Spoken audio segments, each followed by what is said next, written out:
just want to watch the games cable gives us. We want all the teams, no matter where we live. But Commitment.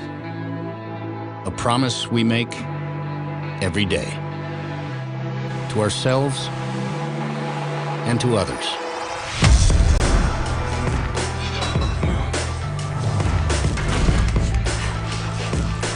None of us achieves greatness alone. The University of Alabama, where legends are made. Oh boy. Bob, your burrito is sparking. Bob! Get a dollar-for-dollar match of all the cash back you've earned at the end of your first year, automatically. Where'd you go, Bob? They say you don't choose the app. The app chooses you. It can stream the games and shows that I love, and it's there whenever I need it. Finding out your best players on bye after kickoff? That's bad fantasy. Getting alerts you need before kickoff? Good fantasy. Sign up now at ESPN.com/goodfantasy.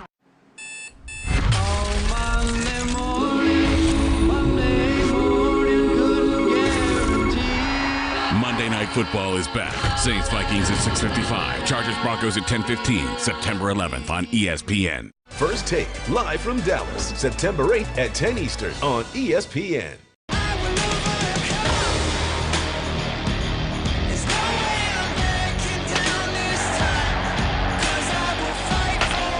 Sunday Night Baseball. Red Sox, Yankees. Tomorrow at 7:30 on ESPN.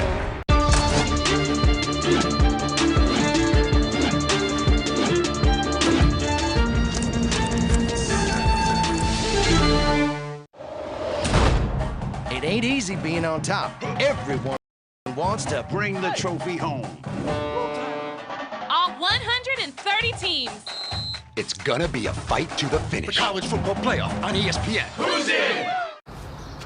When you look at the Mercedes-Benz GLC, with its high-tech cameras and radar, contemporary cockpit, 360-degree network of driver assist technologies, and sporty performance, what's most impressive about the GLC? All depends on your point of view. The 2018 GLC, starting at $40,050. Mercedes-Benz, the best or nothing. All right, everybody, how's it going? We sip, we peel, and we slide. Nah, like this. We sip, we peel, we win. I think I'm getting this. Grab a large or extra large freshly ground, freshly brewed hot coffee for your chance to win great prizes like free coffee for a year. Get your celebration ready. Dunkin' Donuts. This is coffee. This is winning. Papanessis didn't quite follow through, says Mike Black, our ex-kicker in the booth. Josh Sweat almost got a finger on it, but the Tide come up empty on the 42-yard miss after a 50-yard, 9-play drive. So the Noles take over at the 25.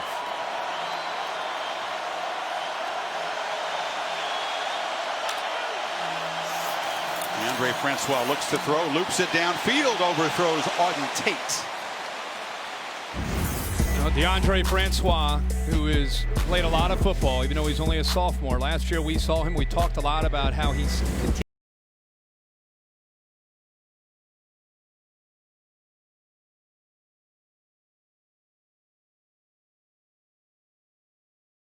At some point, that pocket will collapse. One thing that can hurt a Nick Saban defense is a quarterback that can move around. Can Francois do that tonight?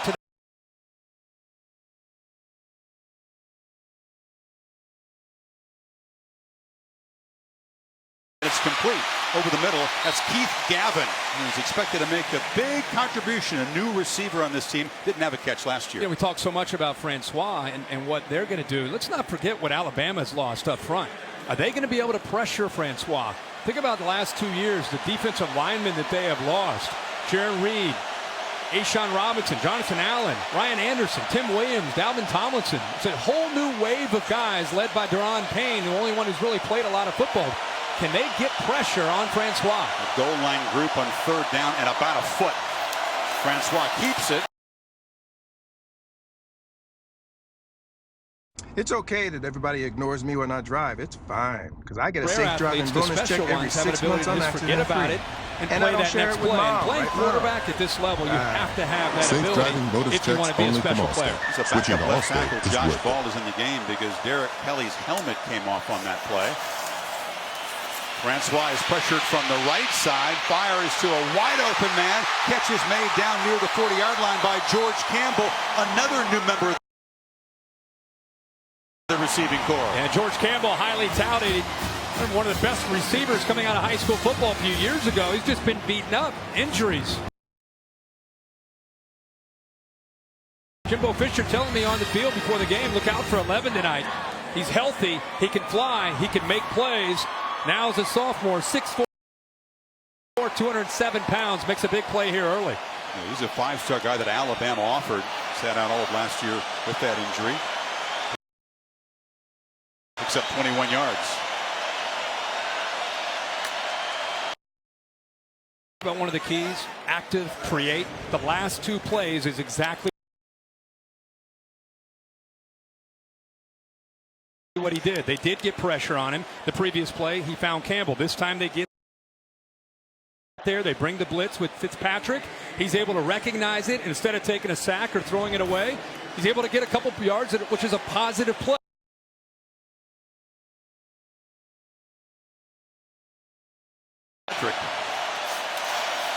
On motion, this is Nooney.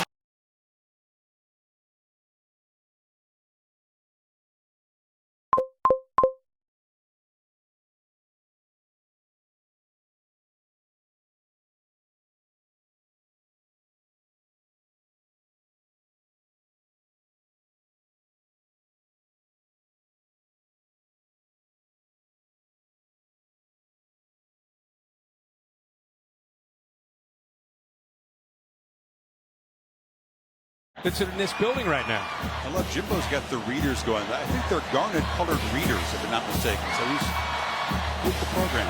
He's got, oh, that's nice. 3rd and 2. Got to hurry. 1 on the play clock. And they spotted that on the Florida State sideline and spent a timeout.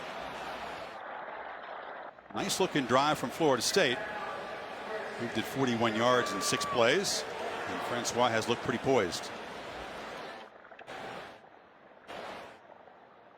Boy, it's tough if you run a traditional short yardage 3rd down play against an Alabama front. You better really trust your guys up front. They do have Jacquez Patrick is a good power back. Well, when you have a quarterback like DeAndre Francois, you can do a lot of different things. You don't have to just rely on running between the tackles. You can also use his ability to maybe fake a kind of a zone read look and then get him out on the edge where he has the ability to run or throw. Remember, you no longer have Dalvin Cook. Dalvin Cook was the answer in these situations in the past, and you can see the production of what he did for this team last year. Not only running the football, but as you and I were talking about last year, he's second on the team in reception yards too. But I think you can put the ball in the hands of the best athlete on the field, Francois, and give him an option here of a run or a throw. May have 2 plays to get the 2 yards. I think Fisher would likely go for it if they're close. Option look. He'll throw out of it and through behind the receiver and incomplete, intended for Murray. And now it's Fisher with a decision to make on 4th down. Yeah, ball's behind Nooney Murray. Murray gets open, actually beats his man Everett, but the ball's just thrown behind him. If he throws that out in front, watch the ball get behind him. If he throws it out in front, that's an easy 1st down. He may have hurried that just a bit. This is out of Ricky Aguayo's normal range. This would be about a 51-yarder, so they're going to go for it. We just talked about the previous play. What should you do? Get him out on the edge, give him the ability to run or throw. It's hard to go away from that look just because it's typically pretty effective with Francois. Got to hurry again. Murray in motion. They snap it at 2. Francois rolls out, is hit and dropped for a loss, and the Tide defense rises up. Sean Dion Hamilton makes the sack. Guy who was injured and missed the playoff last year is back in a prominent role for this defense. This play would have worked. Never turns around and looks for the football.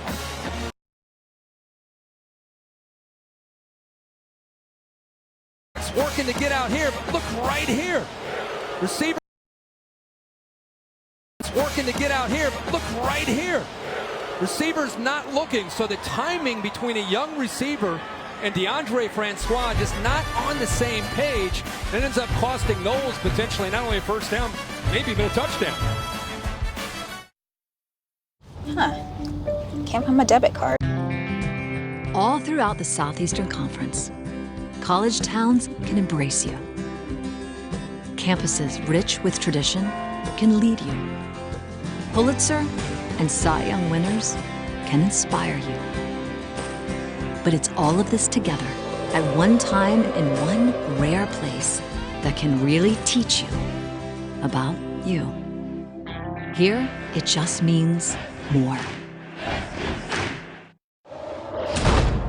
It ain't easy being on top. Everyone wants to bring the trophy home.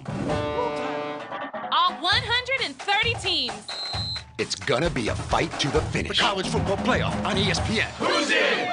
Play the #1 fantasy football game. Sign up now at ESPN.com/goodfantasy.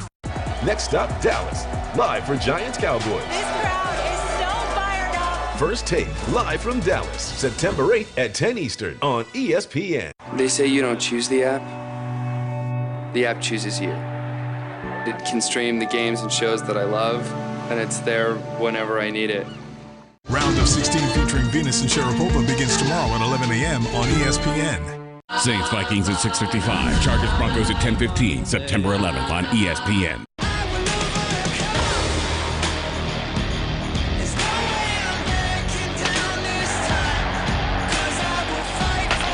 Sunday Night Baseball, Red Sox, Yankees, tomorrow at 7:30 on ESPN. The Surface Laptop feels really different than most laptops, and it's surprisingly light for how powerful it is. My name is Zyla Foxland, and I'm an entrepreneur and a designer.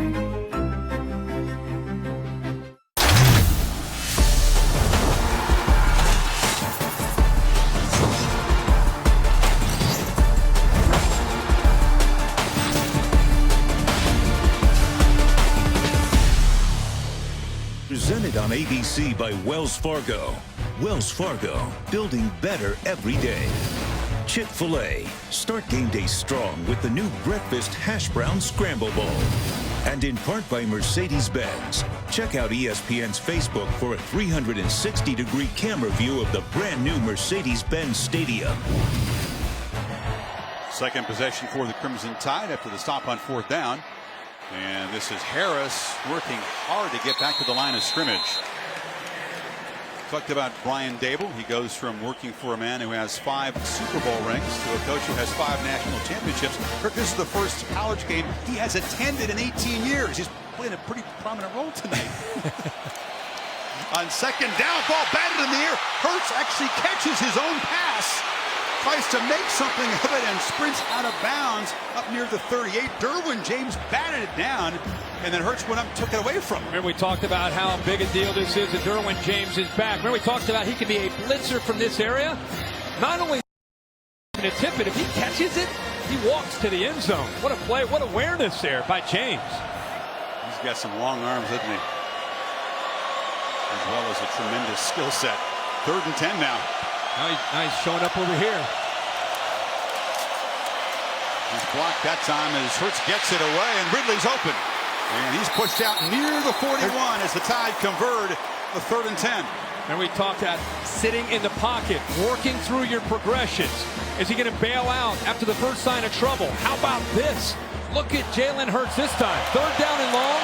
Sits in that pocket exactly the way he's been schooled. Puts the ball on the money for the first down. He had 21 yards. The second catch for Ridley as Harris barrels over the left side for about 3. Well, that was a great example of what the coaches were hoping to see, and a great route as well from Calvin Ridley. They brought the blitz from the other side. You play man-to-man, and that is a mismatch. You put a guy up against Calvin Ridley of that size. Hurts from the pocket, now takes off. Such a dangerous runner. He's got blockers downfield, and Hurts is down inside the red zone. Shades of the championship game. When you play man-to-man, you still have to be aware of Jalen Hurts running. And the coaches want to see this. We keep talking about patience in the pocket, but they also don't want to take away a real strength of his, which is taking off and running with the football. And when he recognizes man-to-man with all the defensive backs to him, he's going to take off and get yards. After a 20-yard run by the quarterback, it's Scarborough back in the game. He's got it. Hammered right at the line of scrimmage and driven back. Roderick Hoskins, the linebacker, one of the leaders of this defense. The guy who actually played on the 2013 championship team for the Noles. Yeah, he's physical, 240 pounds. Linebackers tonight are going to be tested. The physicality of them will be tested right now. The style and approach that Charles Kelly has gone with up to this point is man-to-man and attacking with the linebackers and safeties into that running game. Nate Andrews, one of the veterans who's also in that 13 team. He is out tonight with a hamstring injury, so they're a little bit thin in the secondary. Ridley is in motion. Hurts looks that way, fires down inside the 5-yard line, incomplete. Couldn't get it inbounds. A.J. Westbrook defended, but did you see the arm strength that time? Well, he can throw it. He can make any throw on the field. And people talk about he needs to improve as a passer. That's not what he needs to improve on at all. That is close. That left foot came down first, out of bounds. Good call by the official. Watch the left foot come down, out of bounds, then the right foot trying to get in. The arm aggressive highline cam. Good job by Westbrook to nudge him that way. He might have come down inbounds without the hit. The improvement comes from working through the progressions, not the arm strength itself. He's got plenty of arm strength. They need 10 again on third down. The snap is rolled back. Hurts had Scarborough open in the end zone, didn't see him, so he just takes off. But he is not going to outrun the entire Florida State defense. The play was messed up from the start. If he'd seen the tailback running free, he'd had a touchdown. Yeah, Bradley Bozeman never got the ball up. Now he's got a nose right across from him. Florida State mixing up their looks. This time a nose guard head up, and Bozeman just didn't get the ball up.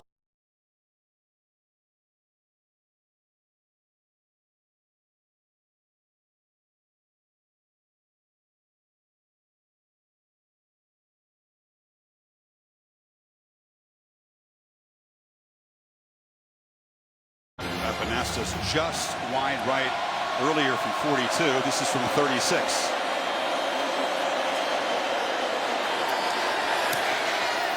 He's pushing it wide right again. Nubb sneaks it through just. And Alabama moves it 44 yards in 9 plays to claim the lead late first quarter in Atlanta. The pictures are beautiful. The guy's a hat. He's just...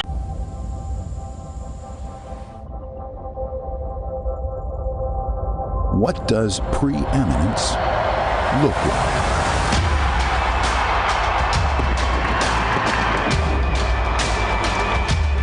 Moonlight, Best Picture.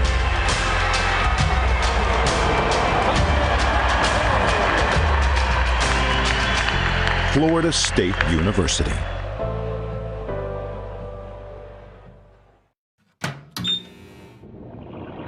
Oh boy. Bob, your burrito is sparking.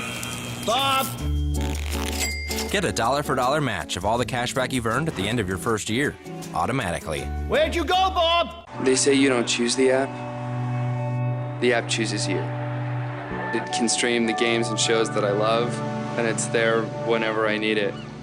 Round of 16 featuring Venus and Sharapova begins tomorrow at 11 a.m. on ESPN. Play the #1 fantasy football game. Sign up now at ESPN.com/goodfantasy. Sunday Night Baseball, Red Sox, Yankees, tomorrow at 7:30 on ESPN. First Take is on the move. Next stop, Dallas, live for Giants Cowboys. This crowd is so fired up. Maybe I am a Dallas Cowboy fan because they make me laugh. First Take, live from Dallas, September 8th at 10 Eastern on ESPN. It ain't easy being on top. Everyone wants to bring the trophy home. All 130 teams. It's gonna be a fight to the finish. The college football playoff on ESPN. Who's in? Saints Vikings at 6:55. Chargers Broncos at 10:15. September 11th on ESPN. The Surface laptop has a very open sound. It feels like the music is giving you a nice hug. There's something incredibly calming about fabric and the touch of soft things. The speed is great. The faster the computer, the happier my day is. My name is Zyla Foxland, and I'm an entrepreneur and a designer.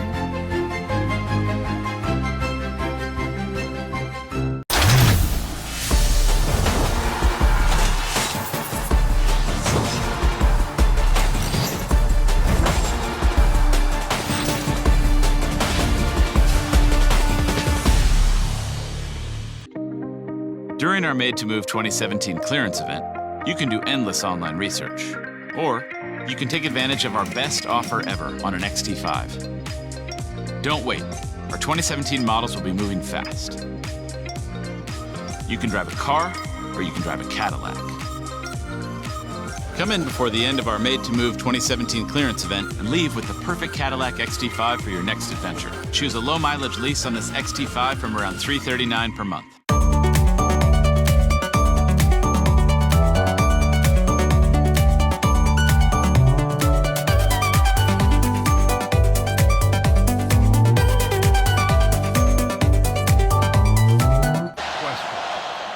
Scott is the punter, kicks it deep, and bringing it out is Keith Gavin.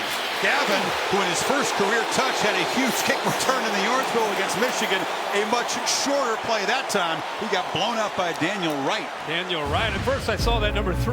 There's no way that's Calvin Ridley. Of course, Jimbo Fisher was the play caller for Nick Saban. They had a championship season down there in Baton Rouge. Saban calls him the best play caller he's ever been around. Of course, Saban moving on to Alabama. Fisher going over to Florida State. He was the coach in waiting under Bobby Bowden for a while, and will try to be the first ex-Saban assistant to beat the boss. Saban 10-0 in these situations. But Jimbo will tell you that he is 9-1 against the SEC. He wants to point that out. 6-1 against the Gators. Got to be smart here for Francois. No mistakes keeping your own territory against his defense.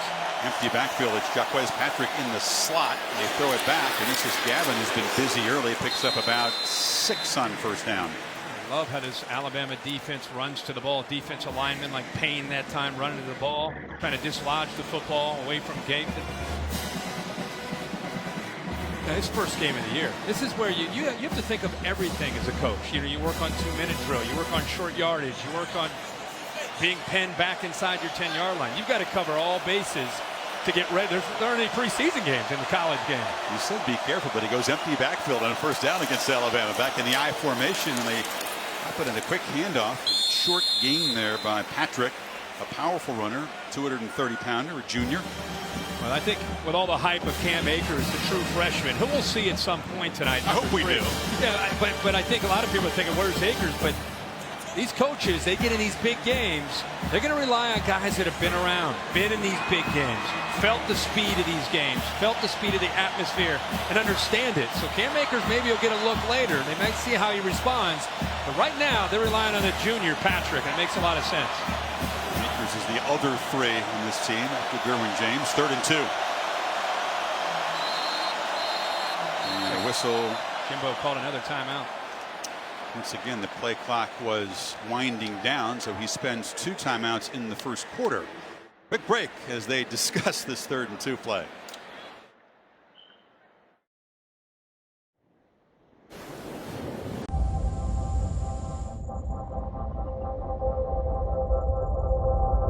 What does preeminence look like?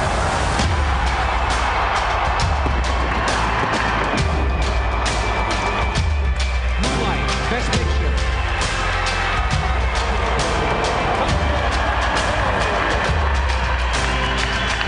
Florida State University.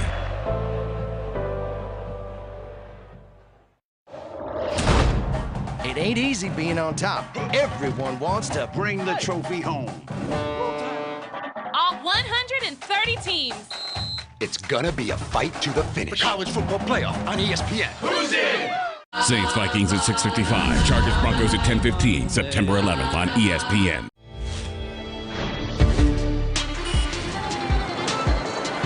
She loves the big moments. She loves the pressure, the big stage, and she showed you why. Sharapova with a successful comeback to the U.S. Open. Every day that I have the chance to play at the U.S. Open is a special day, and I'll look forward to the next one. All-day coverage of the round of 16 featuring Venus Williams and Maria Sharapova begins tomorrow at 11 a.m. on ESPN. Next up, Dallas, live for Giants Cowboys. This crowd is so fired up. First Take, live from Dallas, September 8th at 10 Eastern on ESPN. Beautiful new stadium. If you want to not watch the game, but watch it virtually, you can do that in the lobby. And Kirk, this is great. They have the helmet of every high school in Georgia that plays football in the lobby. And fans just stop and find their team's helmet. And they borrowed it from the College Football Hall of Fame, which is a short walk away, but that is neat. Community. I love that. I love to see that. You don't see high school helmets in a professional stadium like that. Francois on third down, delivers from the pocket, and the catch is made in the first time converted by Ryan Izzo, the reliable junior tight end. So the timeout works out here for Jimbo Fisher. It's just, hey, you've got to beat the safety one-on-one. Izzo, who really is coming on as a tight end, matched up against Ronnie Harrison. And Jimbo Fisher, we talk a lot about Brian Dable's NFL background. Jimbo Fisher finds matchups to his advantage as well. That time Izzo beats Harrison on a big third down. Jimbo loves Izzo. Only 19 catches last year. Should play a bigger role this year, but does all the little things well. Play fake on first down. Francois wants to take a deep shot. Downfield. Jump ball. Auden Tate's got it at the 35. The big 6'5" receiver went up and got it over Anthony Averett. Chris, great point. 6'5", and probably had as good a camp as anybody in Tallahassee. Look at this throw. Waits for it, goes up and over to make the catch. I love that he put a lot of height on the football to allow Tate to go up at 6'5" and go over the 6-foot Everett. Jameis Winston really appreciates Francois here tonight, checking this one out. That's the kind of downfield big play we used to make.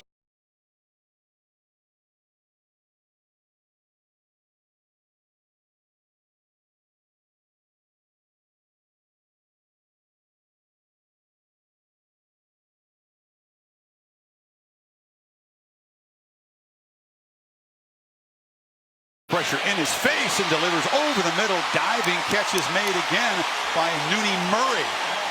He got clocked and is very, very slow to get up. Took it in the midsection there. Oh, he got Deshaun Hand came free on the outside. Alabama's trying to get him out of his rhythm. They bring the blitz and it frees up Hand on the outside. The tackle ends up not getting to the outside. He came down for the blitz. Big Hand at 290 pounds closes in on Francois, and that is what we saw a lot of last year against Francois, where he would get hit after the throw and somehow would come back and play the next play. Hit by a free runner, no less.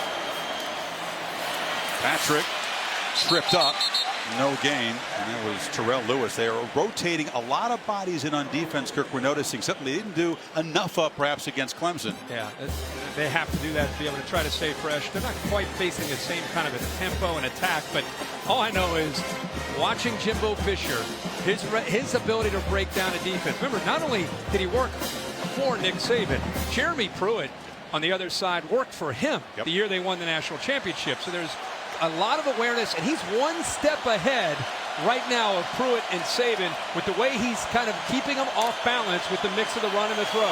Final 30 seconds of the quarter, and Francois zips a short throw inside the 20. It's a short gain to Gavin.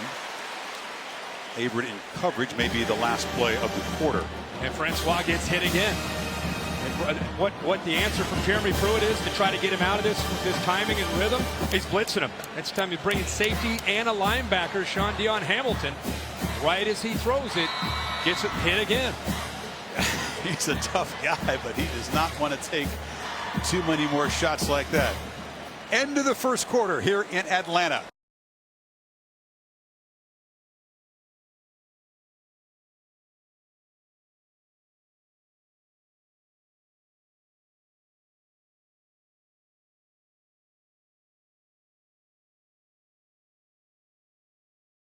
He's blitzing him. It's time to bring in safety and a linebacker, Sean Dion Hamilton. Right as he throws it, gets it hit again. He's a tough guy, but he does not want to take too many more shots like that. End of the first quarter here in Atlanta. 3-0 Alabama. Back after this message and a word from your local ABC station. big game, huh? And the winner is Jameis Winston, Florida State University. Lamar Jackson of the University of Louisville. End zone, jump ball. Touchdown. Florida State rules the BCS. Watson. Touchdown. Clemson Tigers, new kings of college football.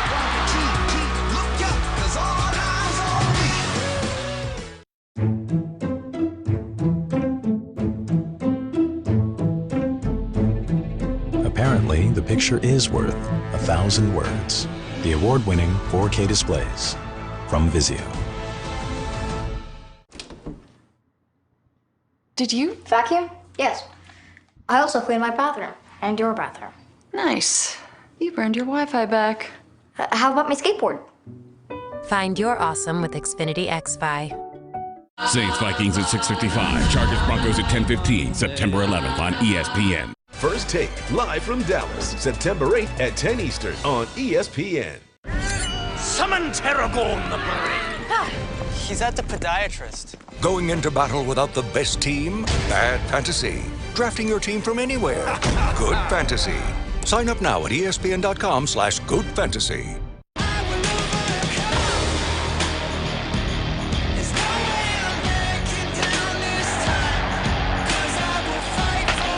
Sunday Night Baseball. Red Sox, Yankees. Tomorrow at 7:30 on ESPN.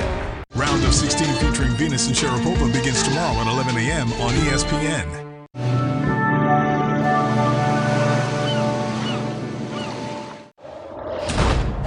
It ain't easy being on top. Everyone wants to bring the trophy home.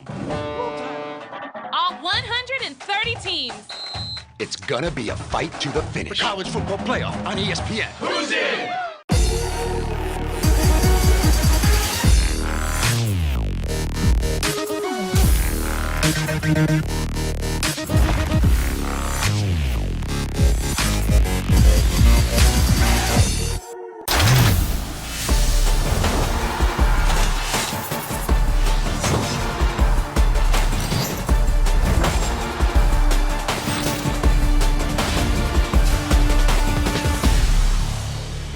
Appliances make life easy. We make finding yours even easier. With top-rated brands, reviews, even side-by-side comparisons, your appliance is easily within reach. Save up to 25% on appliances, only at the Home Depot. Introducing Wendy's new Giant Junior Bacon Cheeseburger. It's a Giant Junior? Yeah, it's a Junior Bacon Cheeseburger with double the fresh, never frozen beef, bacon, and cheese. So it's made a big name for itself. For a limited time, get the Giant JBC meal for just $5. On ABC by Wells Fargo. The first quarter that was free of turnovers and penalties begins with the Seminoles 3rd and 6. Just inside the red zone. Wasn't ready for the snap, but Francois Justin fires complete. Murray running free, first and goal, Florida State inside the 5. He is sharp tonight, Francois. This is man-to-man and a little hesitation by Murray. Kind of stacked on top of each other, and two on two. You had two Florida State receivers and two Alabama defenders. And thankfully for the quarterback, Francois, he has time to be able to sit and wait for Murray to clear away from Minkah Fitzpatrick. But great, good separation, but it was really more about the protection, especially on the third down up front. Two tight ends in the game, as is Patrick. He's got him on first down, lowers the head, and slams for about 1.5 yards. I think this receiving corps, which lost their top 4 pass catchers from a year ago, pretty sharp start against a good Alabama secondary. Yeah, Mooney Murray we knew about from last year. Auden Tate has improved immensely. To watch him, he is a different receiver than we saw a year ago. Last year, because of his size, he was more of a threat down in the red zone to go up and make a play. He's a complete receiver. And also Keith David is coming along as well, making plays. They got 3 receivers. You throw in the big tight end, Ryan Izzo. It's a difficult package to deal with. High formation on second and goal. Throw to the end zone. Tate goes up. Touchdown, Florida State. Right on cue to look for the red zone weapon, and he beat Minkah Fitzpatrick. That's exactly right. I think this play it kind of symbolizes the Florida State attitude here in this first half. They're going after, of course they're going to want to try to throw the fade, but they're going after the All-American, Minkah Fitzpatrick. Tate at 6'5" against one of the best defensive backs, if not the top defensive back in the country. One-on-one on an island. They said, well, our best is going to be your best. Kind of an attitude from the nose. The play is under further review. They're going to review this. Tate showed tremendous hand strength trying to grip the ball. Let's see if he took it all the way down. There was a little bit of a bobble at the end. And a little bit of a bobble at the end. Minkah doesn't give up on the play. See him battling to try to get his hands on the ball? No, he comes down. Hold on. After he hit the ground out of bounds, it kind of popped up. Dave Kataya. At our college football seminar, we get coached up. This would be a good one for Roger Redding to talk about next summer, because we've seen examples where the ball, after you think it's a touchdown, it bobbles at the end. It never hit the ground, but he may have been out of bounds when he finally collected it. After review, the ruling on the field is confirmed. Touchdown. I think that's a good ruling, and that was a great drive for Deondre Francois. No doubt. 11 plays, 90 yards. Remember we talked, this is what you practice. You're pinned back deep inside your own territory. He came out in the first play with an empty.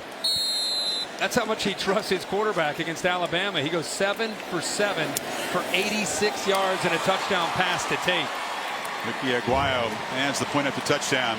Want to know why these guys were a test for Bama? Because they come in here with no fear of the Crimson Tide.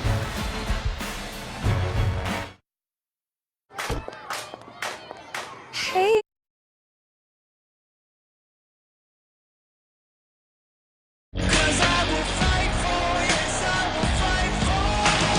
Sunday Night Baseball, Red Sox, Yankees, tomorrow at 7:30 on ESPN.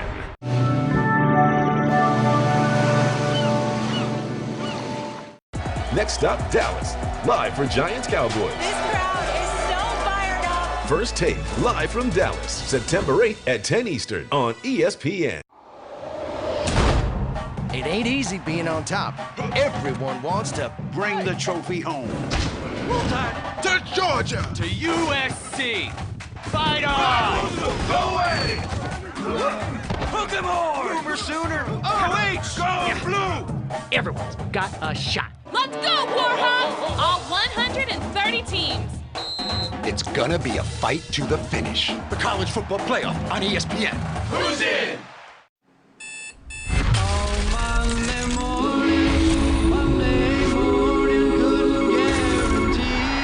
Monday Night Football is back. Saints Vikings at 6:55. Chargers Broncos at 10:15. September 11th on ESPN.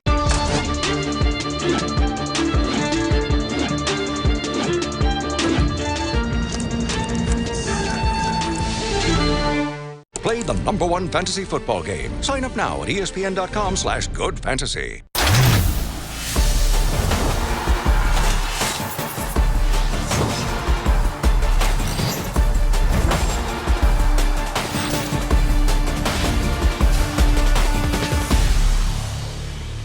Welcome. How's it going? Hi. Hi. Okay, so you've got two friends here. Yes. This is the J.D. Power Award for dependability. Now, I want you to give it to the friend that you think is most dependable. Oh! Wow. It's just not fair. Does she have to? She doesn't have to. Oh my God! No, but it's a tough choice, isn't it? Yes. Well, luckily, Chevy makes it a little easier, because it's the only brand to earn J.D. Power Dependability Awards for cars, trucks, and SUVs 2 years in a row. That's amazing. You want something that's dependable. That's the whole point. Yeah.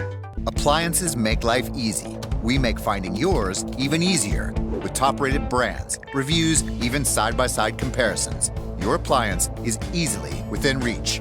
Save up to 25% on appliances, only at the Home Depot.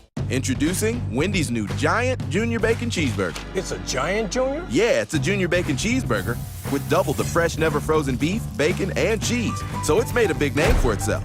For a limited time, get the Giant JBC meal for just $5. And you can wrap up your weekend with number 25 Tennessee taking on Georgia Tech in the Chick-fil-A kickoff game from right here in Mercedes-Benz Stadium. 8 o'clock Eastern, also in the ESPN app. We got a Vols fan with a famous number. He's here. Maybe he's here scouting the time for that October visit to Tuscaloosa. He's here for Monday night. He's here for two purposes. I mean, they're already scouting the Crimson Tide. A little extra money for a ticket tonight because it's a tough one.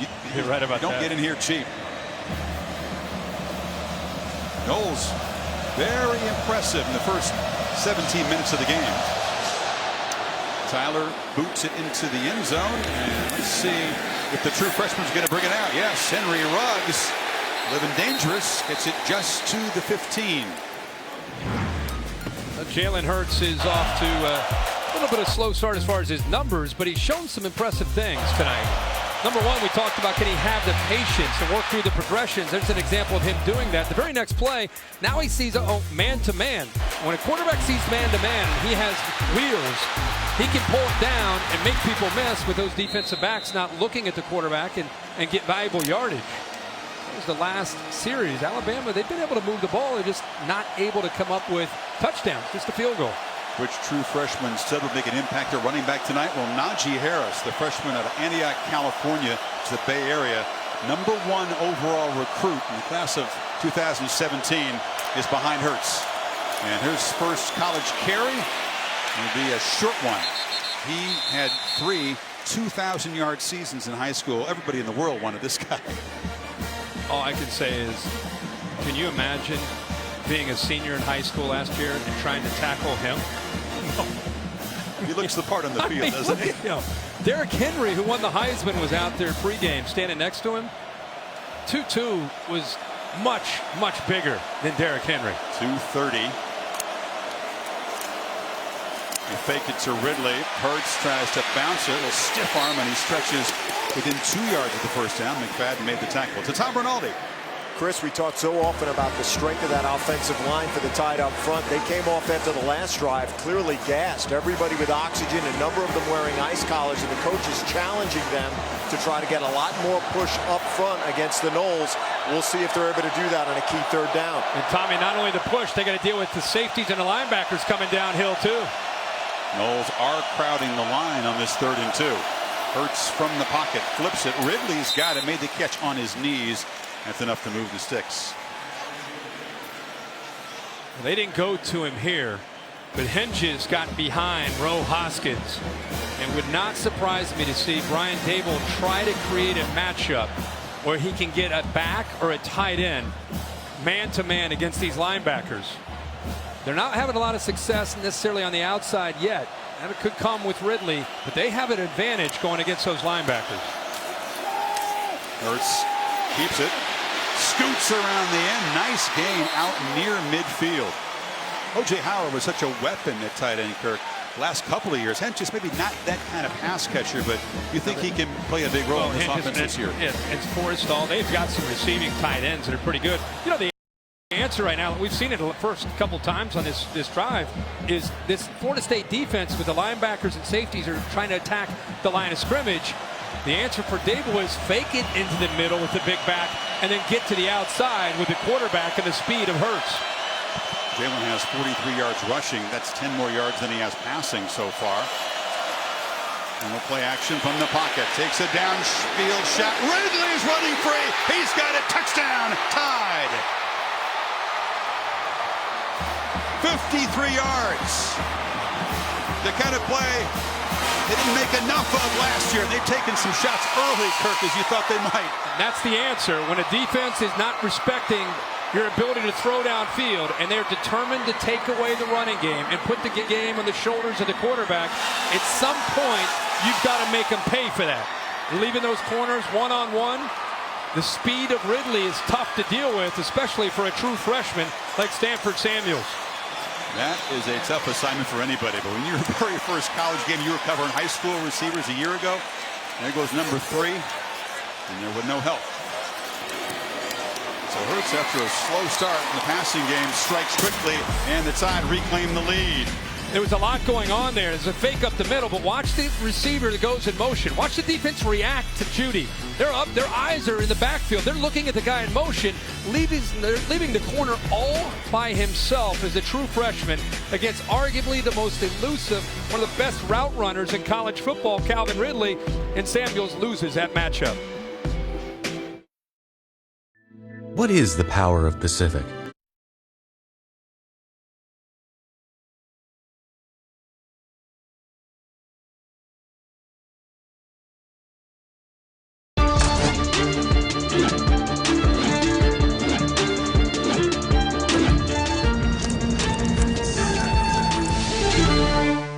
say you don't choose the app chooses you. It can stream the games and shows that I love, and it's there whenever I need it.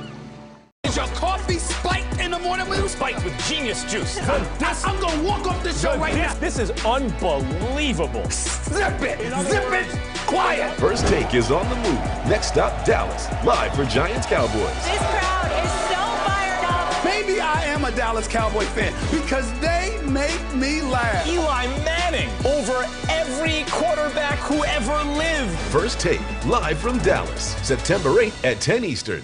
First Take, live from Dallas, September 8th at 10 Eastern on ESPN. First Take, live from Dallas, September 8th at 10 Eastern on ESPN.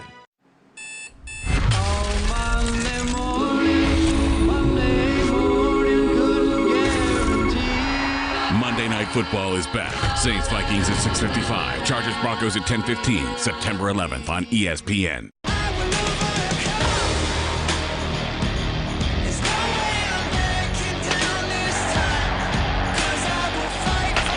Sunday Night Baseball. Red Sox, Yankees. Tomorrow at 7:30 on ESPN.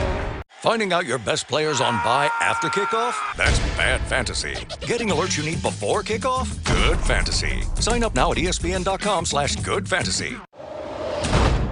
It ain't easy being on top. Everyone wants to bring the trophy home. All 130 teams. It's gonna be a fight to the finish. The college football playoff on ESPN. Who's in?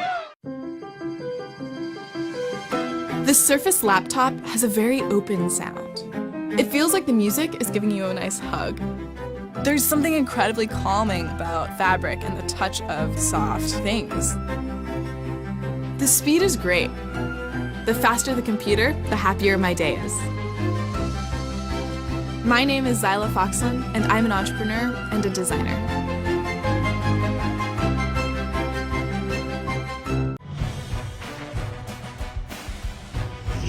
The Chick-fil-A Kickoff Game, presented on ABC by Wells Fargo, is brought to you by Pacific Life. Experience the power of Pacific. And Buick, proud partner of the NCAA. Matchups few and far between over the years between Alabama and Florida State. First in 10 years. Off to a great start. The Tide trailed for 2 minutes and 13 seconds before that 85-yard touchdown drive, which was all Jalen Hurts. Gavin, along with Derwin James, they kick it away from Derwin. They spotted him back there, and it's a touchback. Chris, let's go back to that touchdown. I talked about it at the break, but I think the motion affected the safety's eyes as much as anything. The freshman Judy goes in motion. There's also a fake to the other freshman. But look at the safeties with their eyes in the backfield. Now you're going to leave Samuels one-on-one. The Alabama coaches have told us the greatest thing about Ridley is the most natural route runner. You see the little stutter, the little stem to the outside? It's not just the speed, it's how he sets you up. And the play call from Brian Daboll affecting the eyes, left that corner isolated one-on-one. And on 1st and 10, they're thinking run. Breaks the tendency there with the play-action pass downfield. Ridley's freshman year was bigger than his sophomore year. He was underutilized, many people thought, in the playoff. He had 43 receiving yards in the 2 playoff games. He's got 83 tonight. He's going to have a monster year in this new offense. And then first down, Patrick. He's going to fire over the middle, batted down and almost intercepted. It was hit at the line, and then Mac Wilson made a diving attempt. And they got some pressure up the middle. Josh Frazier gets his hand on that. And a surge up the middle. When you get a big surge and you get big linemen in the face of an undersized quarterback. He's listed at 6'2", but I don't maybe 6'1". But Frazier with that push allowed him to get close enough to the quarterback to get his paw up there and just knock it down.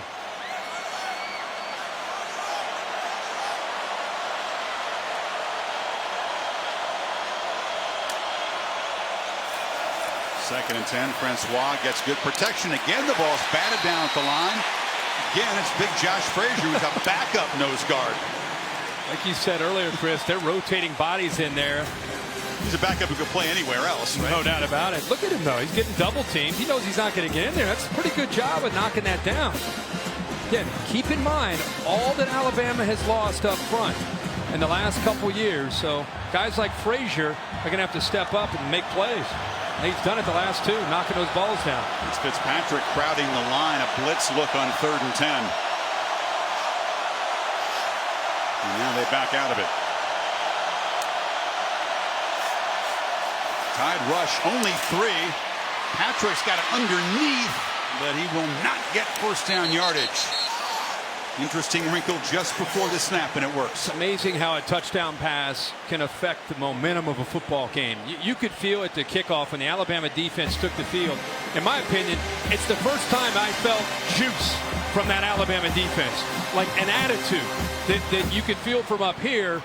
And first couple plays, they knocked the ball down. They set up a 3rd and long, and next thing you know, it's 3 and out. Offense gets the ball back, but the momentum switched on that touchdown pass.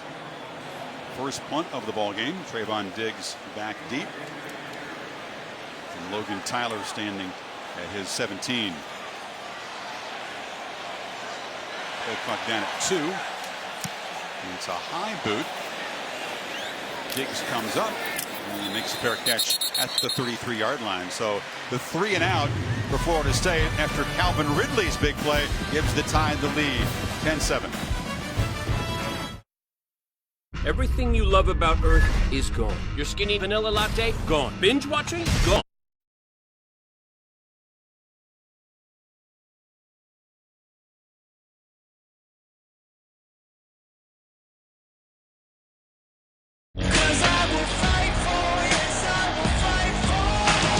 Sunday Night Baseball. Red Sox, Yankees. Tomorrow at 7:30 on ESPN. Monday Night Football is back. Saints Vikings at 6:55. Then Chargers Broncos at 10:15. September 11th on ESPN.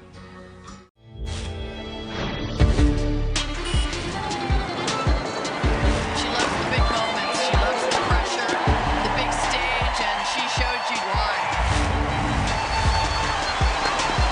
Sharapova with a successful comeback to the U.S. Open. Every day that I have the chance to play at the U.S. Open is a special day, and I'll look forward to the next one.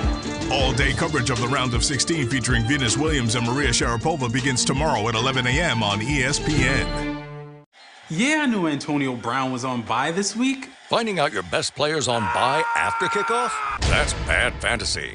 Getting alerts you need before kickoff? Good fantasy. Sign up now at ESPN.com/goodfantasy. First Take, live from Dallas, September 8th at 10 Eastern on ESPN. They say you don't choose the app. The app chooses you. It can stream the games and shows that I love, and it's there whenever I need it. It ain't easy being on top. Everyone wants to bring the trophy home. All 130 teams. It's gonna be a fight to the finish. The college football playoff on ESPN. Who's in? Welcome. How's it going? Hi. Hi. Okay, so you've got 2 friends here. Yes. This is the J.D. Power Award for dependability. Now, I want you to give it to the friend that you think is most dependable. Oh! Wow. It's just not fair. Does she have to? She doesn't have to. Oh, I don't? No, but it's a tough choice, isn't it? Yes. Well, luckily, Chevy makes it a little easier, because it's the only brand to earn J.D. Power Dependability Awards for cars, trucks, and SUVs 2 years in a row. That's amazing. You want something that's dependable. That's the whole point. Yeah. 16 Louisville taking on Purdue, and David Blau finds Rizji Worship to put the Boilermakers up 14-10. Meanwhile, Lamar Jackson, 272 total yards in the first half. Chris, Herbie, back to you guys. All right, thank you, Cassidy.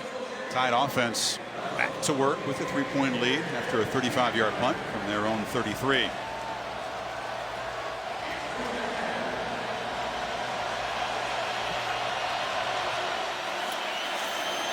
Option look. Now he backs up and is chased. Way behind the line, just heaves it out of bounds. Kirk Jalen Hurts from Houston sending out prayers and support for his hometown. His family is all okay and safe. Seeing his wristbands there, but he's definitely mindful of the suffering in all of East Texas. Yeah. Another member of the Tide, Tony Brown, the senior. He comes from Beaumont, which is right near the Louisiana line. There he is, number 2. Alabama able to, within the NCAA rules, fly his family out of an area that didn't have any power. His dad has some medical conditions, needs to have electricity, so thankfully his family is now safe. Scarborough, hard-earned short gain, and certainly our thoughts are certainly with everyone in East Texas hit by the devastation. They need your support, your donation. You can help the American Red Cross provide warm meals, shelter, and hope to these families. Please donate today. Go to redcross.org/ESPN. So many acts of kindness since that devastating storm. Hasn't it been inspiring? Yeah, it really Good has. Samaritans. Yeah.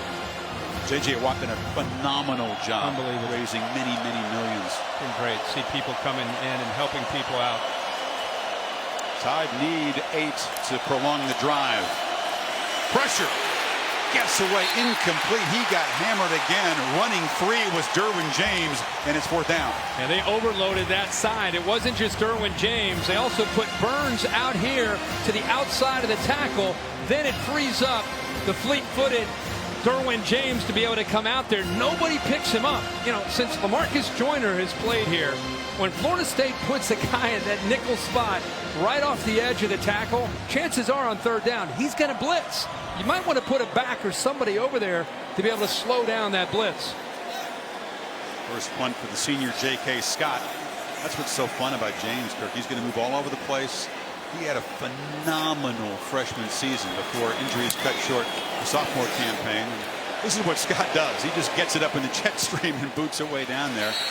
So he bounces backwards, roll out of bounds at the 23-yard line, and that's where the Seminoles will take over.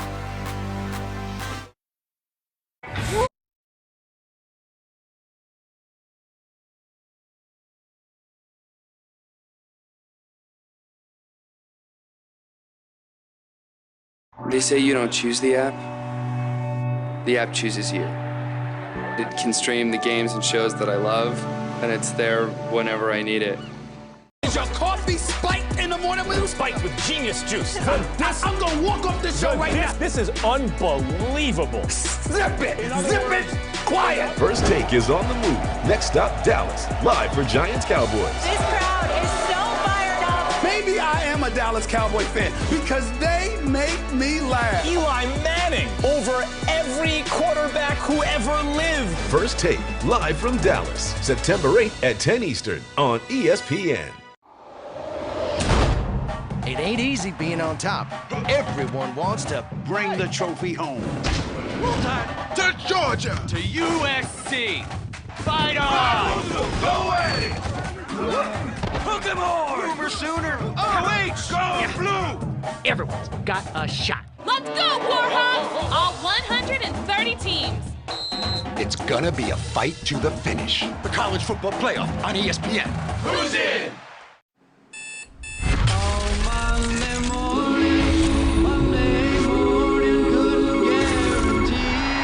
Monday Night Football is back. Saints Vikings at 6:55. Chargers Broncos at 10:15. September 11th on ESPN. Going into battle without the best team? Bad fantasy. Drafting your team from anywhere? Good fantasy. Sign up now at ESPN.com/goodfantasy.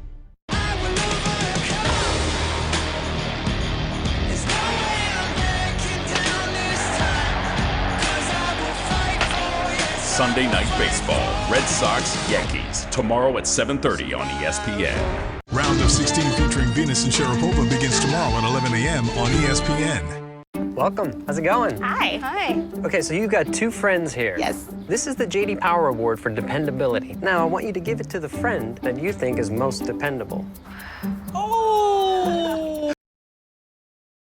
Trucks and SUVs 2 years in a row. That's amazing. You want something that's dependable. That's the whole point. Yeah. Coverage provided by Goodyear, committed to honoring glint-worthy athletes who demonstrate hard work on and off the field. Goodyear, official sponsor of the College Football Playoff. That beautiful roof in 8 pieces. Not fully operational yet. It kind of looks like a camera lens when they open it. They're saying October maybe, but it's an engineering marvel. Once it But it's a works, beautiful stadium. it looks beautiful. The halo board in here, we'll show you that. That's an amazing thing. Cam Akers, here goes the freshman. He is hit hard after about a 9-yard game. Welcome to college football. But this guy, they all say he's going to have a huge career here. Well, we were just talking at the break about they got to get a little bit of a running game going and try to balance things out. And Jimbo Fisher must be thinking the same thing. He finally gives Cam Akers, the true freshman, a chance to get out there and touch the football for the first time. And how about this first carry of his career? Welcome to college football from Ronnie Harrison. One of the biggest hitters in the sport, right? Right. They didn't have too many guys in high school look like Ronnie. And 2nd and 1. And guys got it again. He had 100 yards. Look at the strength there, by the way, as he pulls tacklers for a first down. Well, he's a big guy for a true freshman. And remember, they're trying to replace Dalvin Cook. Dalvin Cook, one of the best backs that Florida State has ever had. He's here tonight, cheering his guys on. But he's a tough guy to have to replace. And there's a different feel. Patrick is taller, longer, powerful guy, but Cam Akers' low center of gravity will remind you, his skill set will remind you a little bit more of that Dalvin Cook, Devontae Freeman type of back that Knowles have had here. 215-pounder out of Clinton, Mississippi. He's got it again. And he is cut back. It was well strung out by Fitzpatrick. One thing that coaches worry about with young backs who have just dominated the high school level is they were able to get away with things in high school with their speed you just can't get away with in the college game, whether it's running, bouncing things to the outside and down the sidelines. It's a feel, and guys eventually, a guy like Cam Akers eventually will feel he wants to get his shoulders square with his power and get upfield. He did that the first couple times. That time he bounced it, tried to get wide, and again with Alabama there's a lot of speed and they do a good job of keeping and containing him. Imagine the adrenaline for a true freshman in this environment against this defense. Francois looking left, throws high, and the catch is made by Murray on the far side. It's a short gain, and Fitzpatrick stopped him right there. It'll be 3rd down. Well, that was a great break on the ball that time from Minkah Fitzpatrick. Got beat earlier for a touchdown on that fade to Auden Tate. That's probably his greatest strength. They move him around. We keep talking about Derwin James. Watch 29, Minkah Fitzpatrick bounce around and do different things. Back at safety, they'll move him to star. Now they've got him at what they call money. Got him walked up right over the tight end, up at the top. Knowles 3 for 5 on 3rd down, need 5. Here comes the pressure. Hit as he throws, and it's incomplete. The whole timing of the play disrupted, and Murray wasn't turned and ready. 4th down. The receivers were jammed there. They've stacked the receivers to the right of Francois a couple times and had some success. And that time, Nooney Murray and Auden Tate's waiting for Auden Tate to try to clear. He just kind of got stuck with the defensive back, never was able to clear. Levi Wallace locked him down and disrupted the timing. Rashaan Evans provided the pressure. He had some help there. And so the Knowles, a couple of unproductive drives after the touchdown pass. And Trayvon Diggs back to receive the punt at the 15.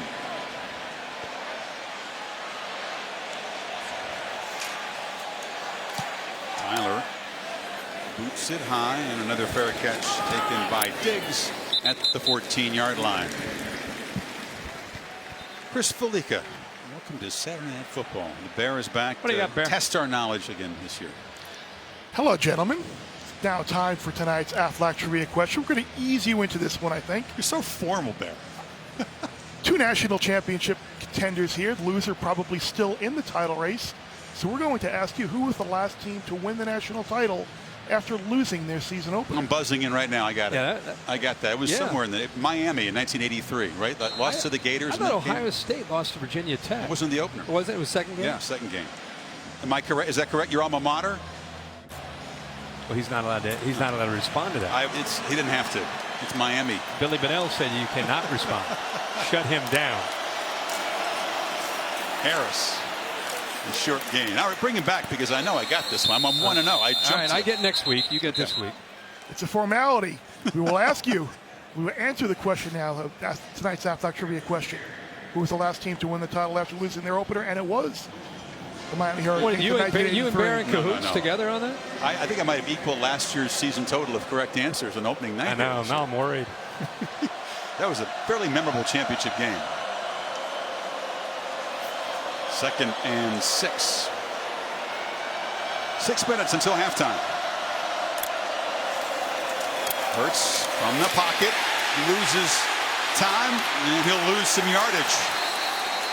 I'll tell you, which defensive front has had the edge so far? You'd like to say Florida State, wouldn't you? Well, Charles Kelly has a defense that can get after the quarterback, and they do it with different people, whether it's Josh Sweat or Brian Burns. This time, Matthew Thomas was involved in getting in there because he can rush the quarterback, too, off the edge. When they're getting a push in the middle with Noddy and Christmas and putting the lineman back into the quarterback's face, there's going to be a lot of speed coming off the edge. Tide needs 7 on 3rd down.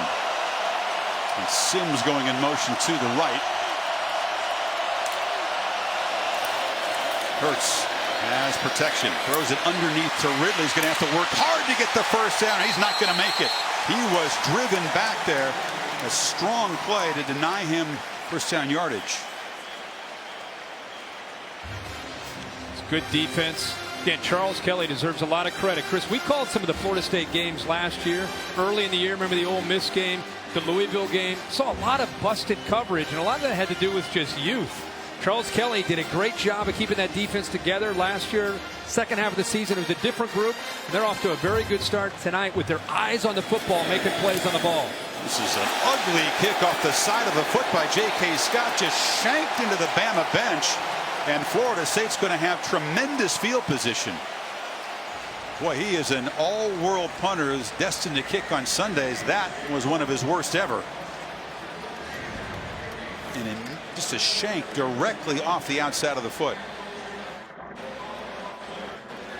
You're talking about one of the best punters, if not the top punter in the game.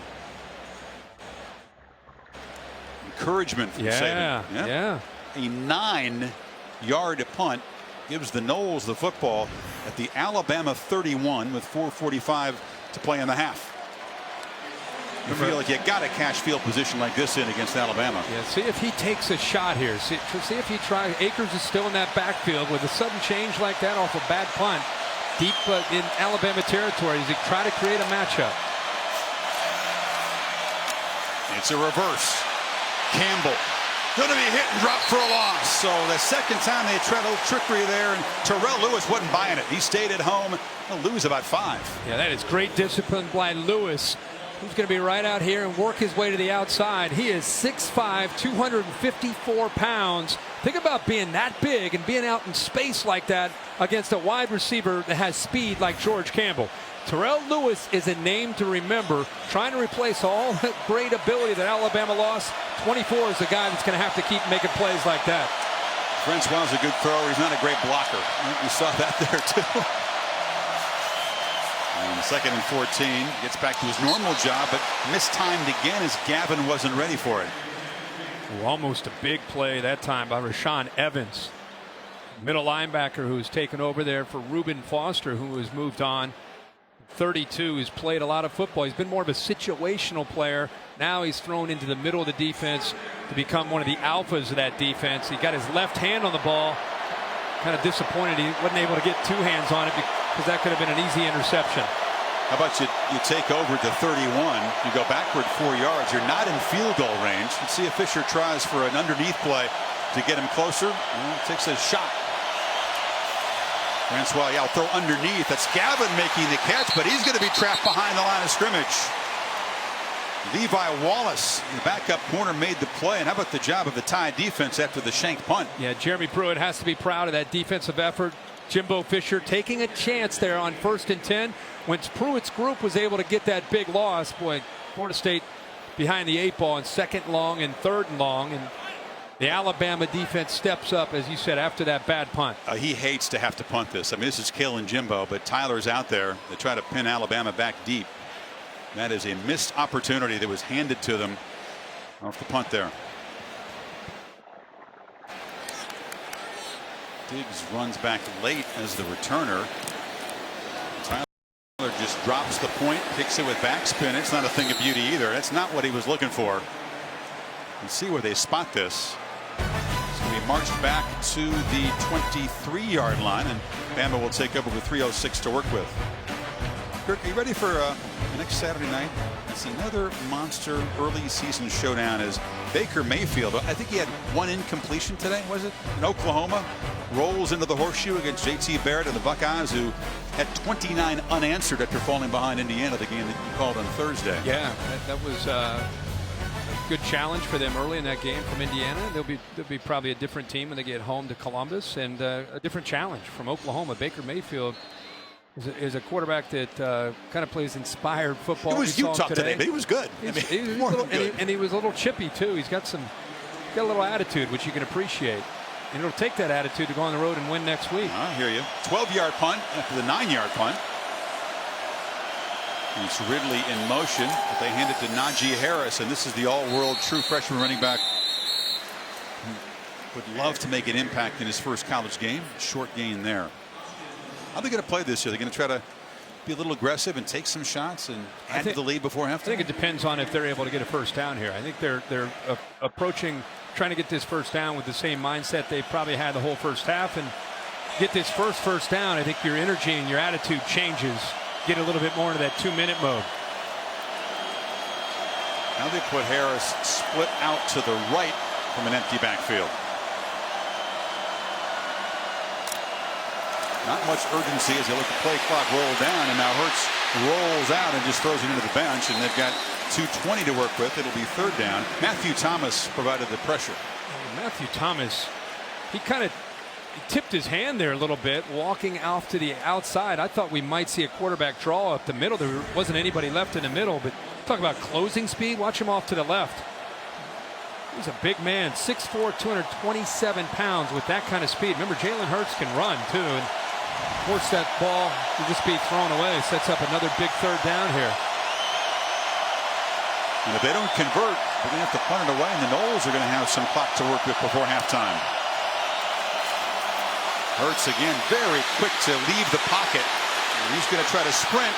Is he across the line? Here comes a flag downfield. A catch is made by Jerry Jeudy, the true freshman, in Florida State territory, but this one's coming back. Yeah, there's a hold there by Alabama's Lester Cotton. Going to bring that back.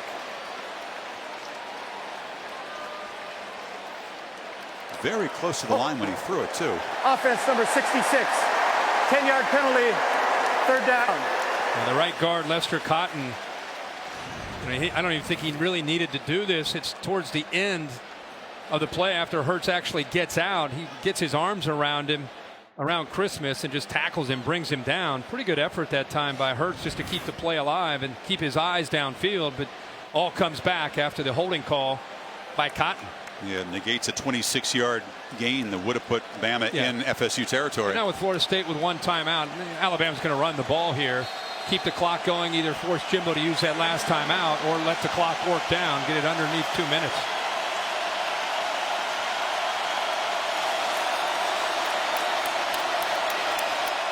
Scarborough to the right of Hurts. Jalen again just quickly takes off. Derwin James tracking him down, and the quarterback slips. So let's see if Fisher does use the timeout. Clock's still running. Now he's going to probably hold on to that one timeout. Jalen Hurts, part of the reason he didn't keep working to the sidelines was he wanted to keep that clock moving. Comes into play that they had to spend 2 timeouts with the play clock running down in the first quarter. Yep. Could certainly use a couple of them here. This ball will be punted with about 1:10 to go. McFadden back deep, the corner trying to continue the tradition of excellent Noles DBs who are dangerous returners. Deion Sanders, Terrell Buckley. Scott after the 9-yard punt. Much better. Very high and deep, and a fair catch made by McFadden after a hang time of about 5.4 seconds. 53 yards. That's more like it. Take a look at this week's college football rankings brought to you by Goodyear. The AP poll, Alabama an emphatic #1.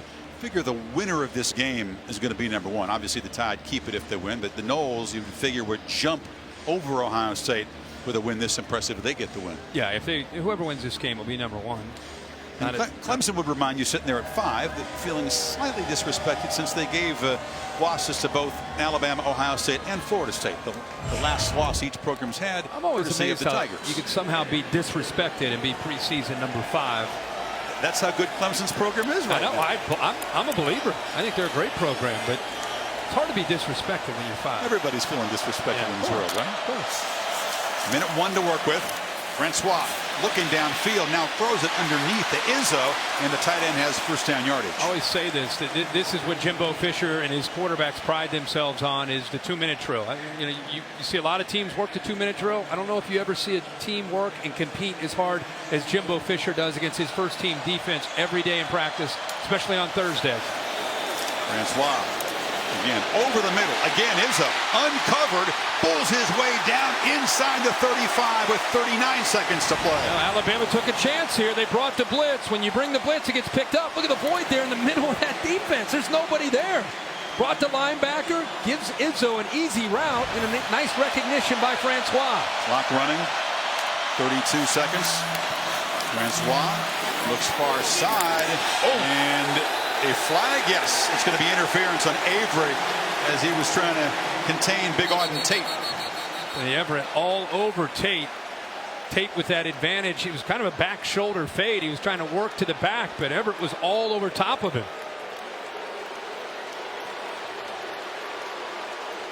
It's a timing route, trying to get it to the back shoulder, but 28, that left hand interference. all over Defense number Tate. 28. Spot foul, automatic first down. So the Noles now with 26 seconds and a timeout to play with here. Trying to reclaim the lead. Prior to this drive, remember the Noles had that 90-yard drive. After that, 11 plays, 23 yards till they started this drive. And sometimes it's funny how urgency in a 2-minute drill gives you a little bit of momentum and a different attitude of an offense. You're right, though. Few offenses as well schooled in this situation as Florida State through the years under Fisher. Francois again over the middle, and it is deflected and almost intercepted. Backpedaling, the ball was touched by Keith Holcomb. That is a great play by Keith Holcomb, 42. He tips the ball, and the linebacker on the other side, right there, 20, Sean Dion Hamilton, almost comes up with the interception. So this time they keep coverage to the middle of the field. Great effort by both those linebackers, but Keith Holcomb makes the play. So one near interception for both defenses. 21 seconds to go. Second down. Francois is flushed. Takes off. Tripped up. Now they'll have to spend their timeout with 16 seconds. Quinnen Williams made the tackle. Third down coming up. So now, Kirk, if they don't make the first down, have to get that field goal team ready. They're well within Aguayo's range, of course. Good first half, back and forth. Yeah, it's been a battle of momentum, back and forth. Just when you think it looks like maybe Florida State has the momentum. Here comes Alabama's defense with a big play. Ridley, of course, downfield on the one-on-one matchup. And right here before the half, just when it looked like Bama might have control, Jimbo Fisher picks up a few plays, and now they're in field goal range. Knowles will get the ball to start the second half, and the chess game will really begin. I mean, Fisher is so good. We've seen it so many times. It's seeing what a defense is throwing at him in the first half, making those adjustments. But of course, on the other sideline, Saban and Pruitt, who work for Fisher, will make their adjustments, and I can't wait to see what unfolds after the break. That's a great point. How many times did we see when Jameis Winston was the quarterback in Tallahassee? The first half, you're kind of thinking, boy, I don't know if they're going to be able to be okay tonight. You come back in the second half, look like a completely different team. He's as good as there is at making those adjustments. BMW halftime report. Kevin Negandhi, Mack Brown, and Booger McFarland, they both picked FSU to win the game. They're coming up in 16 seconds. So you got safeties, high safeties back here. When you have high safeties, it makes it hard to throw the ball to the outside. You got to work more to the middle of the field. No timeouts left. Can't take a sack. Francois to the end zone and incomplete. Looney Murray very well defended by Tony Brown, whose timing was just perfect. When Nick Saban and Jeremy Pruitt play those two high safeties, the only spot you can really work downfield is the middle of the field. The timing was a little early, actually. It was a little early. Murray got behind him just by a step, but the ball where it was thrown forced him to come back to the defender, and the defender got there maybe just a step before the ball did. That's why the crowd's reacting, and they have good reason to be upset. Absolutely. Aguayo from 37 was 12 of 12 last year inside 40 yards. Very reliable, but this one's blocked. And the Tide have it. Here's Evans. Trying to make something of this. Rashaan Evans still breaking tackles. He's got speed. He's got no time on the clock, so he's got to get all the way to the house.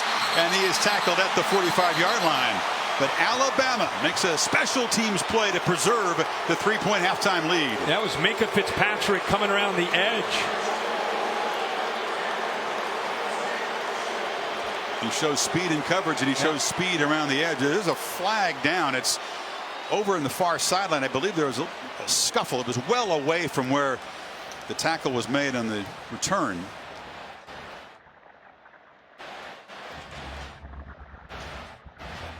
So Aguayo, for the first time in his career there, doesn't convert from inside 40. The half is over. After the half, we have offsetting fouls. Dead ball, unsportsmanlike conduct. Number 81, the kicking team. Dead ball, unsportsmanlike conduct. Number 33 of the return team. This penalty's offset. Half is over. So Izzo for Florida State, Jennings for Alabama get an unsportsmanlike. They don't want to commit a second one. Knowles will get the football to start the second half. Alabama will walk off with a 10-7 lead. As Jimbo continues to discuss things with the officials. Pretty good first half for Jalen Hurts. 7 of 12 passing. Did have a touchdown pass to Ridley. Let's go to Tom with Nick Saban. Chris, thank you very much. A tight first half. Nick, how do you assess how your team performed first half under a new offensive coordinator? Well, we played like the first game. We made a lot of mistakes, not pass protecting very well, very inconsistent on offense, made a lot of mistakes on defense that we got away with, to be honest with you. So we just need to settle down and execute better in the second half. Appreciate it, Nick. Thank you very much. Maria? Thanks, Tom. Coach, you were in extended discussion with the officials. What's your concern there? Why wasn't interference? All right, you had 11 plays for 23 yards midway through that first quarter. How do you find a rhythm offensively? We do. We got a rhythm. We're moving the ball. We've stopped ourselves 2 or 3 times. We're moving. We feel very comfortable with what we're doing. All right, thanks, Coach. He's right to complain about the interference that wasn't called. Tied a 7-yard edge at halftime and a 3-point lead. End of the first half. The BMW halftime report right after these messages from the studios.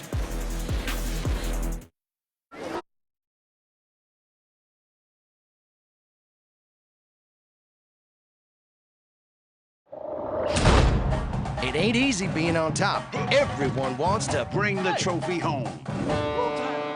All 130 teams. It's gonna be a fight to the finish. The college football playoff on ESPN. Who's in? They say you don't choose the app. The app chooses you. It can stream the games and shows that I love. And it's there whenever I need it.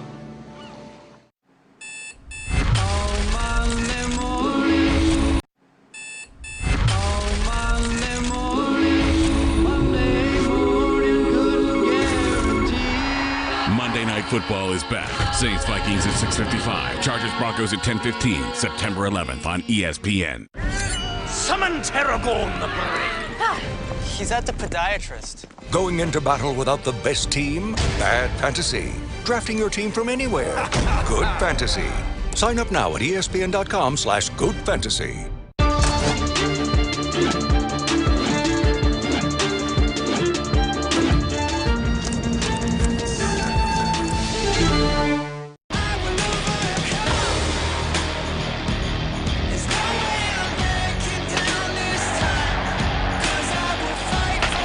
Sunday Night Baseball, Red Sox, Yankees, tomorrow at 7:30 on ESPN. Is your coffee spiked in the morning with spiked with genius juice? I'm gonna walk off this show right now. This is unbelievable. Zip it! Zip it! Quiet! First Take is on the move. Next stop, Dallas. Live for Giants Cowboys. This crowd is so fired up. Maybe I am a Dallas Cowboy fan because they make me laugh. Eli Manning over every quarterback who ever lived. First Take, live from Dallas. September 8th at 10 Eastern on ESPN. To the BMW Halftime Report. Hey there, Kevin Nagati alongside Mac Brown and Booger McFarland. 10-7 Alabama at the half, and you guys both picked Florida State.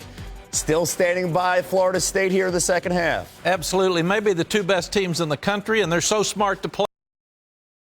Teams in the country, and they're so smart to play in this arena because that's where the national championship's going to be. We can see these again. Feel great about the pick. Deondre Francois is playing well. The way you beat Alabama, stop the run, and throw the football against that defense, Jimbo Fisher knows the formula. Just had a pass interference call they missed and a blocked field goal. Yeah. Got to do good in the special teams to win. Jimbo was hot about that. He was we'll livid. see how that plays out here for the second half. I can't believe coaches would be hot about a bad call. I've never seen that before. Hey, DeAndre Francois, Jalen Hurts, two guys in the Heisman discussion. Yeah. Let's go to last year's Heisman winner, Lamar Jackson, in action tonight.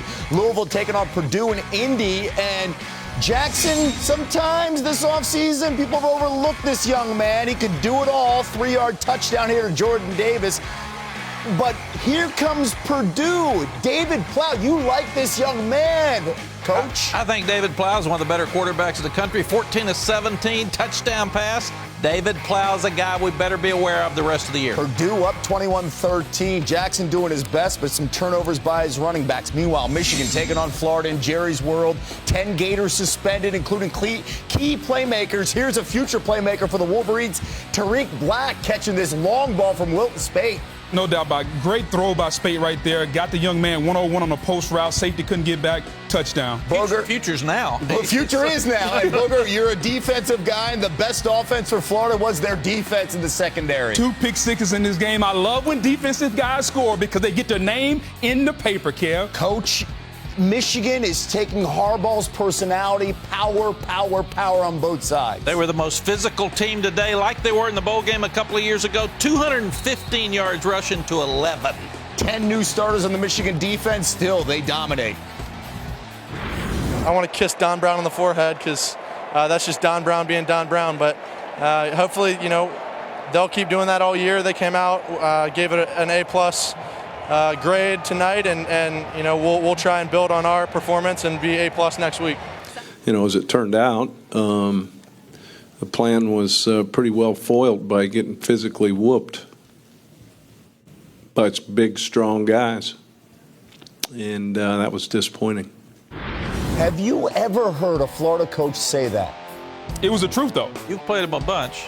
My goodness. They've gotten physically beaten at the line of scrimmage, and Jim McElwain knows that. Props to him for saying that. Yeah, look at the numbers here. 11 rushing yards, sacked 6 times. Yeah, Michigan's got an identity. Yes. Because they replaced 15 starters, and you couldn't tell the difference.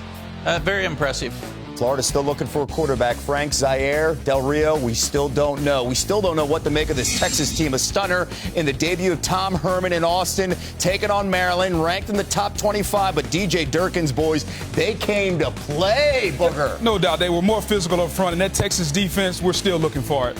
Look at the linebackers. They're just filling the wrong gaps here. Yeah, they didn't stop the run, and they gave up some big passes. This looked like some of the issues they had on defense last year. They know right now who they are. They didn't like what they saw today. Got a lot of work to do and got to fix it fast. Question marks on defense, question marks with the special teams. And then you think, all right, Shane Buechele, here comes Texas, about to turn things around, down by 3. But the true freshman, a backup quarterback, Kasim Hill, coming in, the keeper, Maryland, puts up 51 points. Tom Herman preaching patience. We all thought that we were going to come in here and in 9 months sprinkle some fairy dust on this team and think that we've arrived. Then we're wrong. And the only way we know how to fix things is to work harder. All right, we'll see what happens, because when you look at these numbers, again, 51 points. Fear the turtle in Austin. Shame on Tom Herman. That defense, he brought his own defensive coordinator, Todd Orlando, should have fixed the defense. They blame Charlie Strong for the defense. The same problem still exists. The defense is a problem in Texas. And now, as the head coach, you know your problems. You got a whole bunch of them, so you're going to go in there and try to get them straightened out. You're going to divide that team and say, you guys that want to play and be winners, get over here. Rest of you? Not a great debut for Herman. The debut for Lincoln Riley as the head coach. One thing he has is Baker Mayfield. Are you kidding me? 1 incompletion, nearly perfect. 19 of 20 and 3 touchdowns. One of the best dual-threat quarterbacks in the country, Coach. Finished top 5 in the Heisman last year. Should be right back there this year. Yeah, headed to Ohio State next week. Big one in the horseshoe. We'll know Sunday more. night. We'll know more about both. Sam Darnold, what do we know? All right, 2 picks, no touchdowns in the air, taking on Western Michigan and USC. The double pass, the trickeration. Are you Western Michigan rowing the boat on the road? should have been picked. Defender missed it. Western Michigan scores. Just bad play by USC there. All right, and then late in the game, this is the bad pick here by Western Michigan, and Marvell Tell the distance, the pick six on the ensuing point after. Great story. Jake Olson, blind since he was 12, grew up a USC fan, connected to the program, going back to Pete Carroll. Long snapper on the team gets in. Guys, the perfect snap here on the extra point. Yes. Yeah, give Coach Helton a lot of credit for trying to do something outside of football to help a young man. What a special night. That's what you love about coaches when they reach out and help other kids. Yep. Congrats, Jake. Story of the day ahead. By the way, the defending champs, they have a quarterback that looks a lot like Deshaun Watson. And many like NC State this season. In trouble. More ahead. The BMW Halftime Report is brought to you by BMW. We only make one thing, the ultimate driving machine. The big game, huh? Boy, I wish your mom was here. Instead of over there. I ain't afraid to say it, go blue. I'll kick it. She needs this, kids. Mom needs this. Pass up. Just get it done. Reliving the glory days isn't always rewarding, but Hotels.com is. Unlock instant savings now and earn free nights to use later. Hotels.com.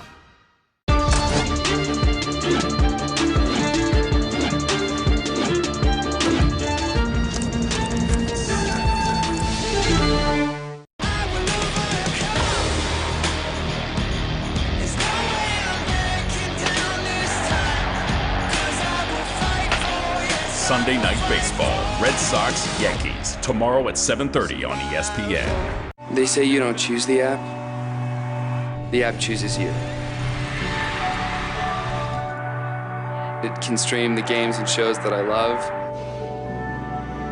and it's there whenever I need it.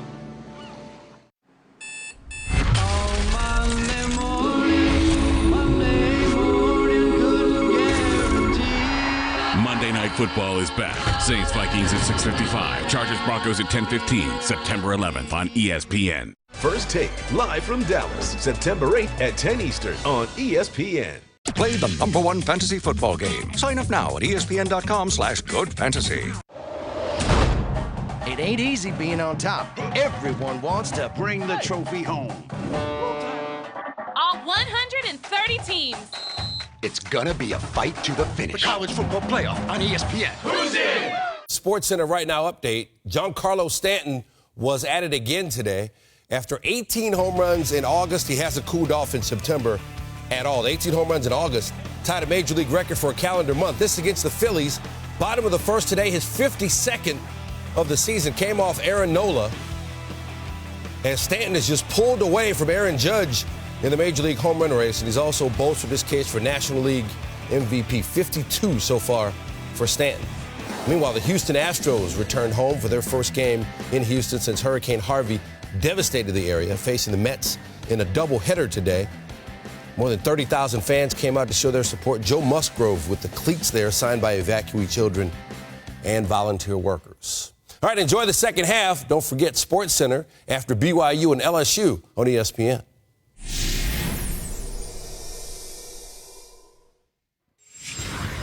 All right, our BMW Ultimate Performance brought to you by Kelly Bryant, the Clemson star. We talked about Deshaun Watson moving on now, playing on Sundays. Well, on Saturdays, it belonged to Bryant in his debut. 236 yards in the air, as well as a rushing touchdown.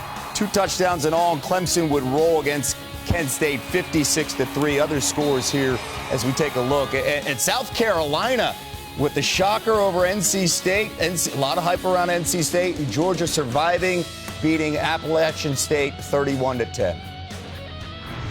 You're watching the BMW Halftime Report. It seems like every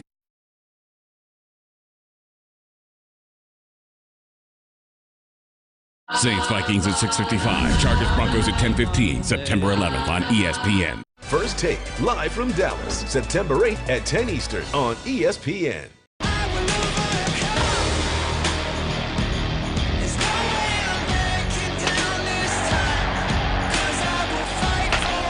Sunday Night Baseball. Red Sox, Yankees. Tomorrow at 7:30 on ESPN.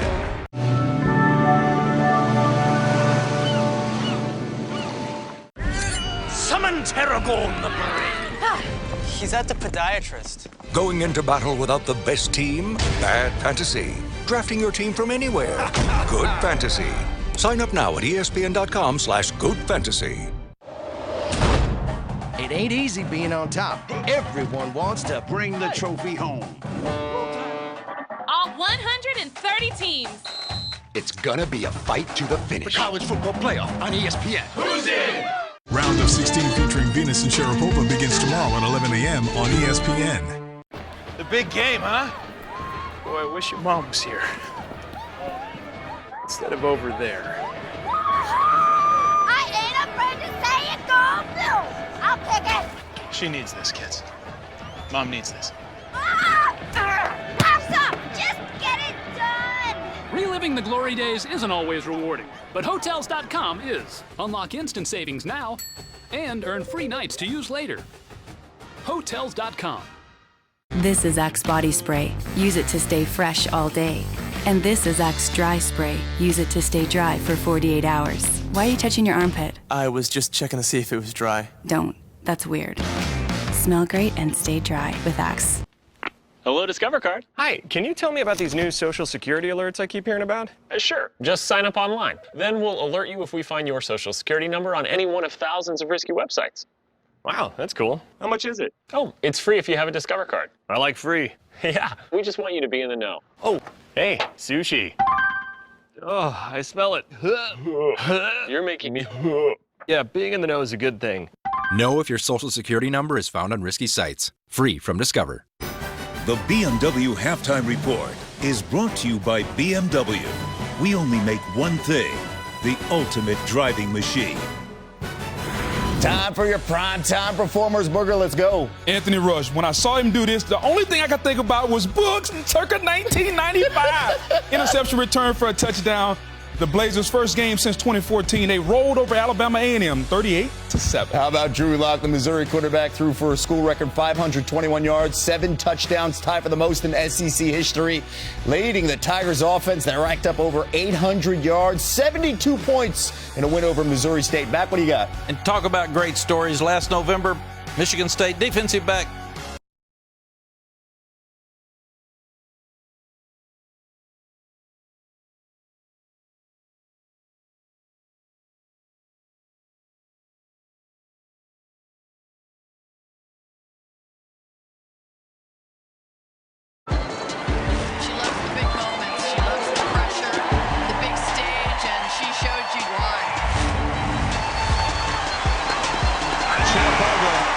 successful comeback to the U.S. Open. Every day that I have the chance to play at the U.S. Open is a special day, and I'll look forward to the next one.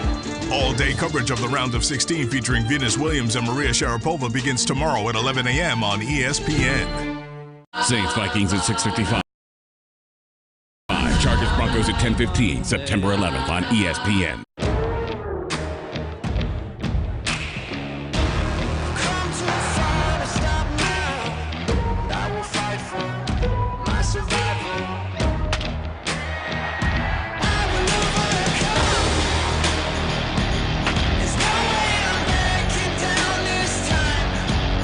Red Sox, Yankees, tomorrow at 7:30 on ESPN and streaming live on the ESPN app, presented by Taco Bell. I love sports. I just wish they could be with me always. They say you don't choose the app. The app chooses you. It is everything I could ever want in a sports companion. It can stream the games and shows that I love, and it's there whenever I need it. That's okay. I never thought I could find an app that loves sports as much as I do. Until now. Is your coffee spiked in the morning with spiked with genius juice? I'm gonna walk off this show right now. This is unbelievable. Zip it!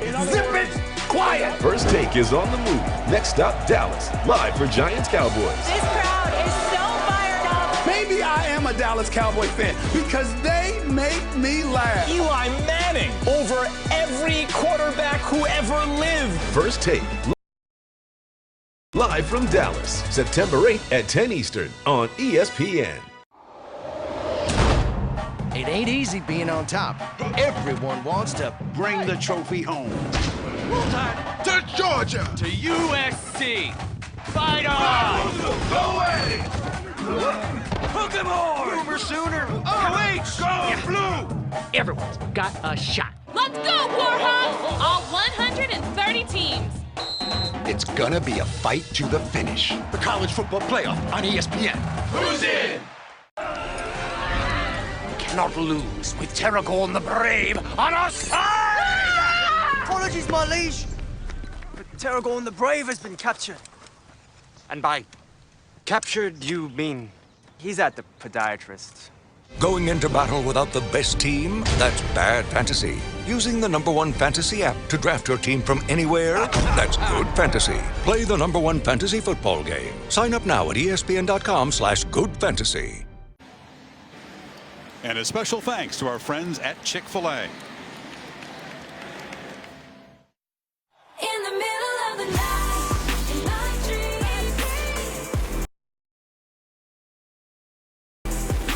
I know I'm gonna be with you, so I take my time. In the middle of the night, let the games begin, let the games begin, let the games begin. Are you ready for it? Baby, let the games begin, let the games begin. Are you ready for it? And welcome back to the 2017 Chick-fil-A kickoff game presented on ABC by Wells Fargo. Something rare and special, a top 5 matchup opening weekend of the college football season. Pretty even, pretty good first half. The Noles having a field goal block at the end of the half, or this game would be 10-10. You heard Nick Saban complaining about the protection and the coverage, but a pretty clean first half considering the caliber of competition. Expected a 24-20 kind of game, and I still kind of feel that way. And to sit here and try and predict what you're going to see in this second half, it's really going to come down to, as you know, a break. Who's going to be able to create that break, an interception, a big play in the pass game downfield where you get behind man-to-man coverage. So one thing I know we're going to see is an aggressive mindset from both these coaches. This is not going to be, oh, let's not make the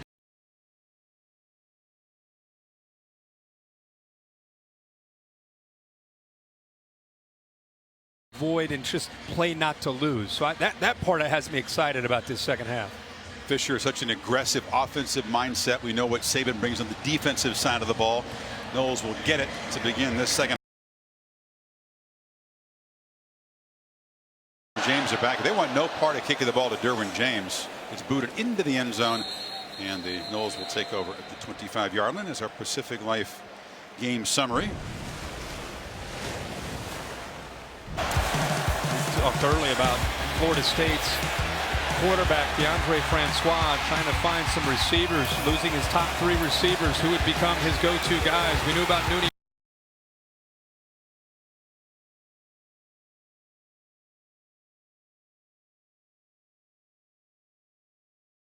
Football is a way of life here. Blue Cross and Blue Shield of Alabama is happy to be a part of that, working hard to keep everyone on the field and in the stands. And just like football in Alabama, Blue Cross is everywhere. As we wonder what this new college football season might contain, step back with me into the Wayback Machine 10 years ago, 2007. Yeah, I was still this good looking. Here we go! Woo! In 2007, number 1 wasn't a ranking. It was a plane. Number 1 in deep trouble now. Victory! Kentucky! As for the number 2 team, number 2, they stunk as well. In fact, the number 2 team lost 7 of its last 9 games that year. In 2007, Nick Saban was just arriving at Alabama, and the Tide lost to Louisiana Monroe, the Warhawks. You are putting winning before doing it right, and that's wrong. Quick staring contest, Hawk. God! you win again. Ohio State lost to the Juice. The Juice matured like a fine wine right in front of our eyes. USC was a 41-point favorite at home and lost. For Stanford and its first-year head coach, it was like khakis from heaven. Notre Dame lost to Navy as the midshipmen snapped a 43-game losing streak to the Irish. How about Rutgers? Rutgers chopping that wood, beating number 2 South Florida on the banks of the Raritan. They're a good team. It's going to come down to who can execute those plays down the stretch. He still was a little concerned with that pass interference play, though, guys. Should have been. This is Akers on the cut. That was instead of 1st and goal at the 2, a field goal attempt that was blocked. So a big swing on that non-call. I think what Maria is saying tells you a lot about the psyche of the head coach, Jimbo Fisher. Winking and kind of smiling, and I think it tells you that he has a great deal of confidence after seeing big bad Alabama for 30 minutes. He makes his adjustments, believes in his players, feels pretty good. And that body language, by the way, can rub off on his players because he senses that they believe that they can find a way to win this game. He's been an hour with them last night. I think he really is at peace where this team is at the moment. They were ready for this challenge. Fake reverse. Francois hit, but he gets it out to Akers in space. Freshman makes a cut and makes a first down. Got by at the big 300-pounder, Deron Payne. Man-to-man right here. He's slow in getting out here.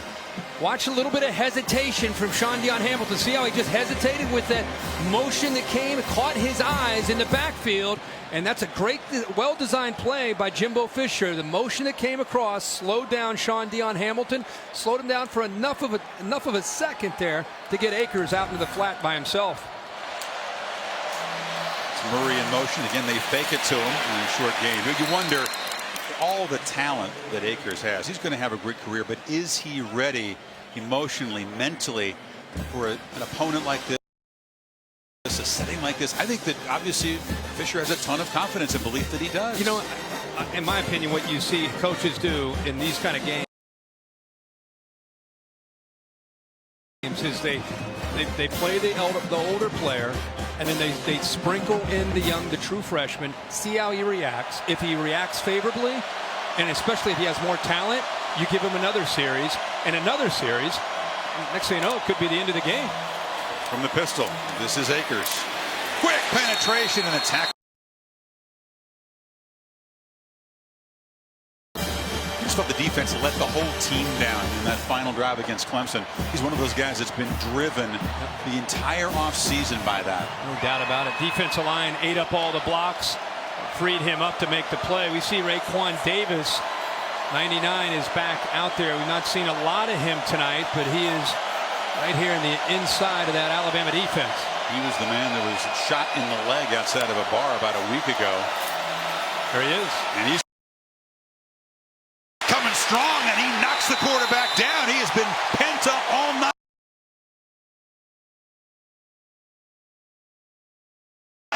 That leg looks just fine despite the gunshot wound.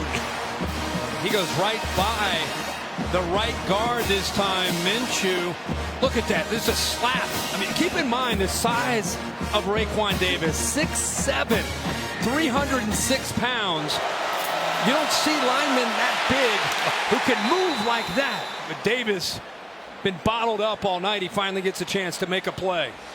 Yeah, he did not want to target the man who had shot him or have any kind of police investigation. He's considered the victim of that crime, and so there won't be an investigation. And it's good to see that his leg looks just fine.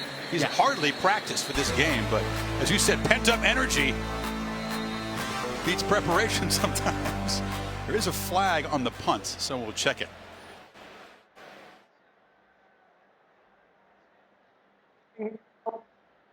No, yeah. It's a sideline warning on Alabama, says Mike Cannon. So that big play from the defensive front, what Saban was looking for, and Alabama gets the ball back up 3.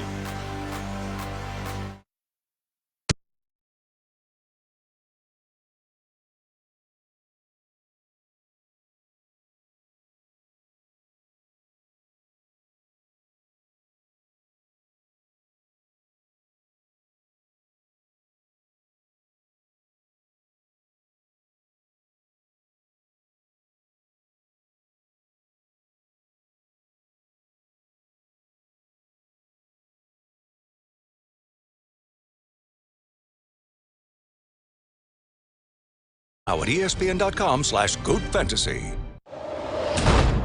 It ain't easy being on top. Everyone wants to bring the trophy home. All 130 teams.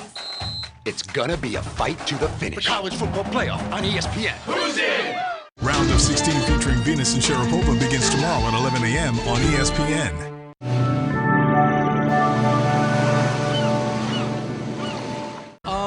Monday Night Football is back.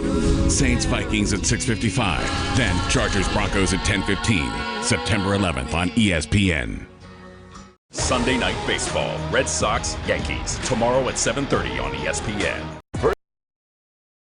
First Take is on the move. Next stop, Dallas, live for Giants Cowboys. This crowd is so fired up. Maybe I am a Dallas Cowboy fan because they make me laugh. First Take, live from Dallas, September 8th at 10 Eastern on ESPN. Introducing Wendy's new Giant Junior Bacon Cheeseburger. It's a Giant Junior? Yeah, it's a Junior Bacon Cheeseburger with double the fresh, never frozen beef, bacon, and cheese. So it's made a big name for itself.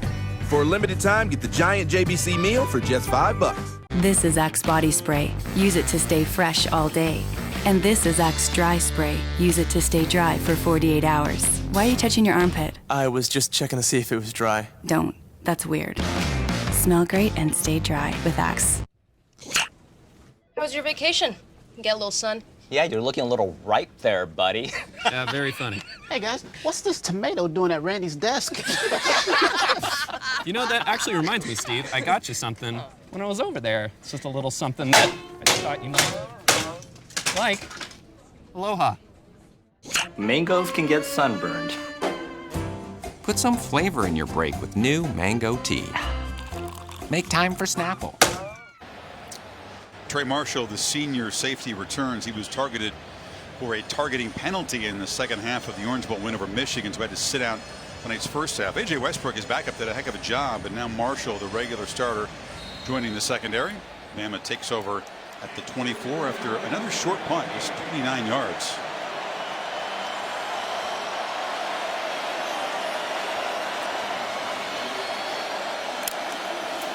Damian Harris has got it. And since that big run in the very first play of the game, Bama has not done much on the ground with the running backs, aside from Hurts getting loose. To Tom Rinaldi. Chris tied wideout Calvin Ridley went into the locker room at halftime without his cleat or his sock on his left foot. Appeared to be limping, but right now does not appear to be taped up, moving freely. And that is as animated as we've seen Nick Saban on the sideline all night long as he implored his offense to begin this series and try to gain the momentum in this game. Ridley is such a big part of the offense tonight with 5 carries.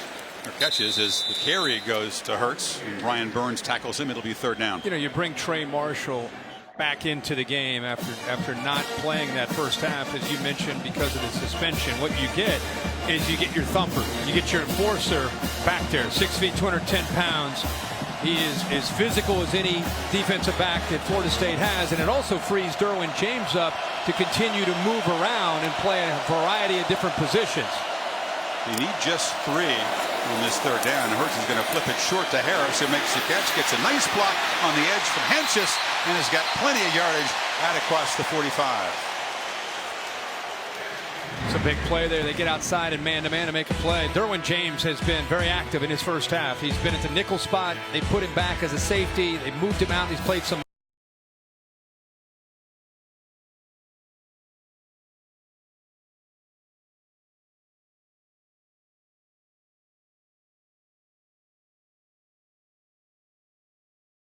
Happy to see number 3 back, moving around in this defense. And you spot Harris back at the 38, and now on first down, it's a downfield shot, but Ridley just broke off the route, and now we see why. Because the thumper might have run into him there. Well, he was beaten. How about Brian Dable creating that matchup? Calvin Ridley is going to go right by Trey Marshall. All he can do is just grab onto his shoulder pad, grab onto the jersey, an easy holding call for the officials. But if you're Trey Marshall, you've been sitting around for the first half, all of a sudden you get out there and Ridley's playing with turbo speed. What else can you do? Grab onto that jersey and take 15 yards. But that is pure NFL style play calling, isn't it? Go right for the guy who's, even though he's talented, he hasn't been in there, and you go after and catch him napping.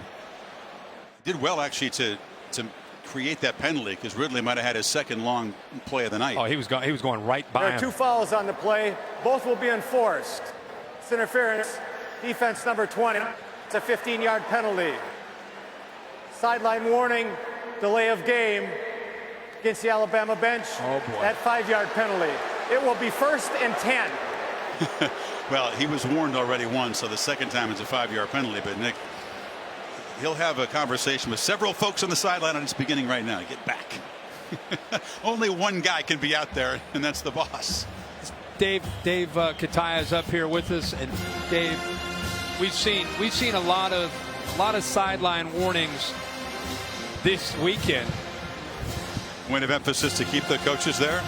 Yeah, there's actually like a new rule this year with the sideline. Dave, why we got a warning here, and now this time they actually get them for it. Is it a different rule this year? No, the rule is the same as it was last year. 1 warning, then the 5-yard penalty. What is different now is they're emphasizing that more to keep the coaches and players off the field. Hurts took a brief look downfield and now just scoots out of bounds after a short gain right near the 50. I bet you it doesn't happen again. Well, his reaction, a warning's bad enough for Nick Saban, but then to actually get called, his reaction, as you said, I don't think we're going to have to worry about. It just comes out of nowhere. What exactly happened there? And then just it was after that he went crazy. On 2nd and 7, Hurts flips it to Ridley, who retreats, just fighting desperately to avoid a huge loss, and he will not be able to avoid it. Nudged out of bounds at the 39-yard line. McFadden was there in a hurry, and then Marshall finally chased him down. I'm a little bit surprised that Ridley stopped in motion where he did. He didn't get wide enough.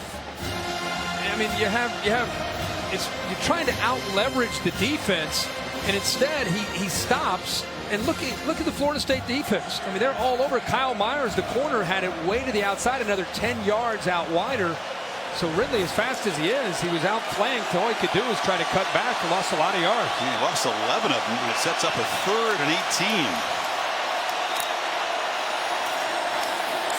Hurts has a lot of time here. Takes off. Too much to gain. Let's get back to the original line of scrimmage before he's knocked down by Herman Lane, and it's 4th down. But Ridley's retreat there really cost the Tide on this drive. Alabama now 3 of 10 on 3rd down, and both these teams haven't been great on 3rd down. In Alabama, the one thing that's hurting them is they've been facing a lot of 3rd and longs. They've averaged tonight 3rd and 9. It's tough to execute 3rd and 9 against a defense like Florida State. We saw a lot of that against Clemson, didn't they? Yeah. And they were 2 for 15 on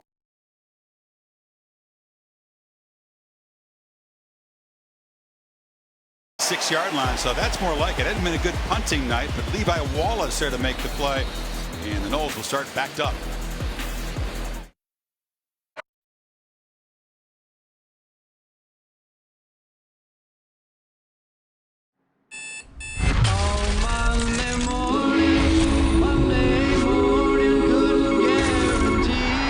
Monday Night Football is back. Saints Vikings at 6:55. Chargers Broncos at 10:15. September 11th on ESPN.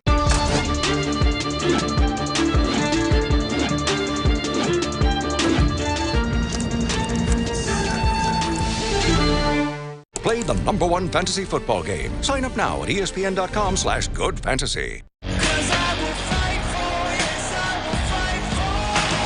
Sunday Night Baseball. Red Sox, Yankees. Tomorrow at 7:30 on ESPN.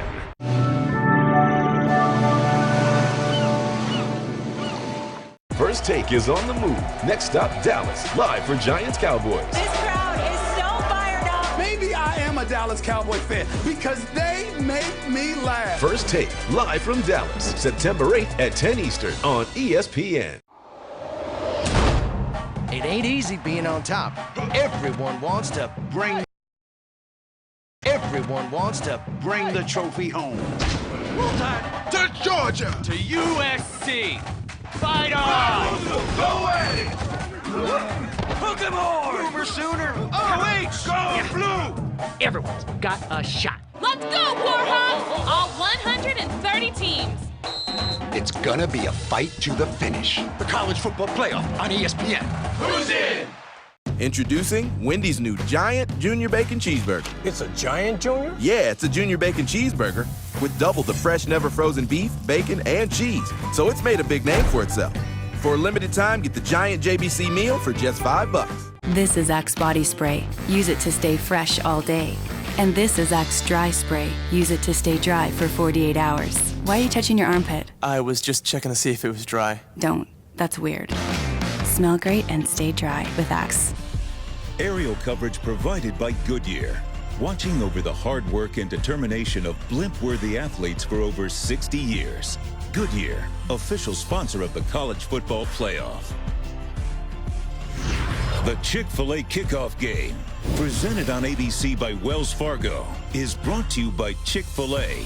Start game day strong with the new breakfast hash brown scramble bowl. Brought to you courtesy of Honda and Goodyear, hard-working tires that deliver blimp-worthy performance.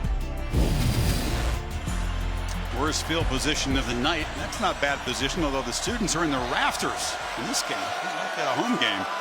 Their team is backed up at the 7. Patrick's got it, and he's got a bunch of blockers out in front. Nice gain out to the 15-yard line. Noles had a 90-yard touchdown drive. Bama an 85-yard touchdown drive early on. Rare. Defenses have been stouter since then. Jimbo Fisher pulling a lineman and a tight end Izzo and got to the corner really easy. Alabama that time. Christian Miller, their outside linebacker, defensive end, was kind of angling inside. It just so happened he did it at the wrong time. Made it easy for the Noles to catch that corner.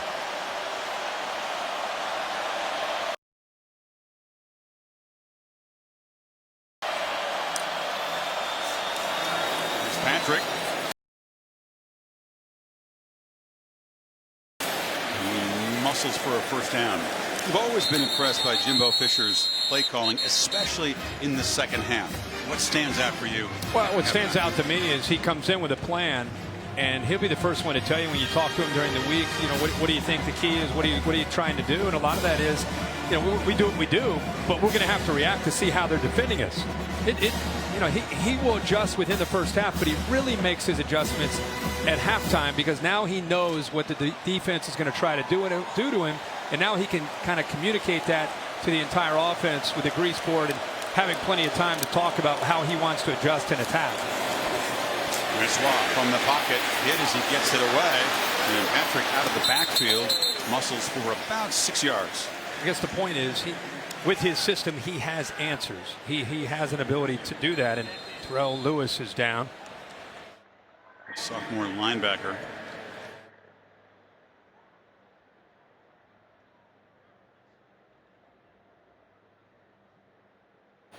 Of course, we talked about being back here in 128 days. This is the site of the championship game after the semis take place on New Year's Day. And that, of course, is the playoff championship trophy presented by Dr. Pepper.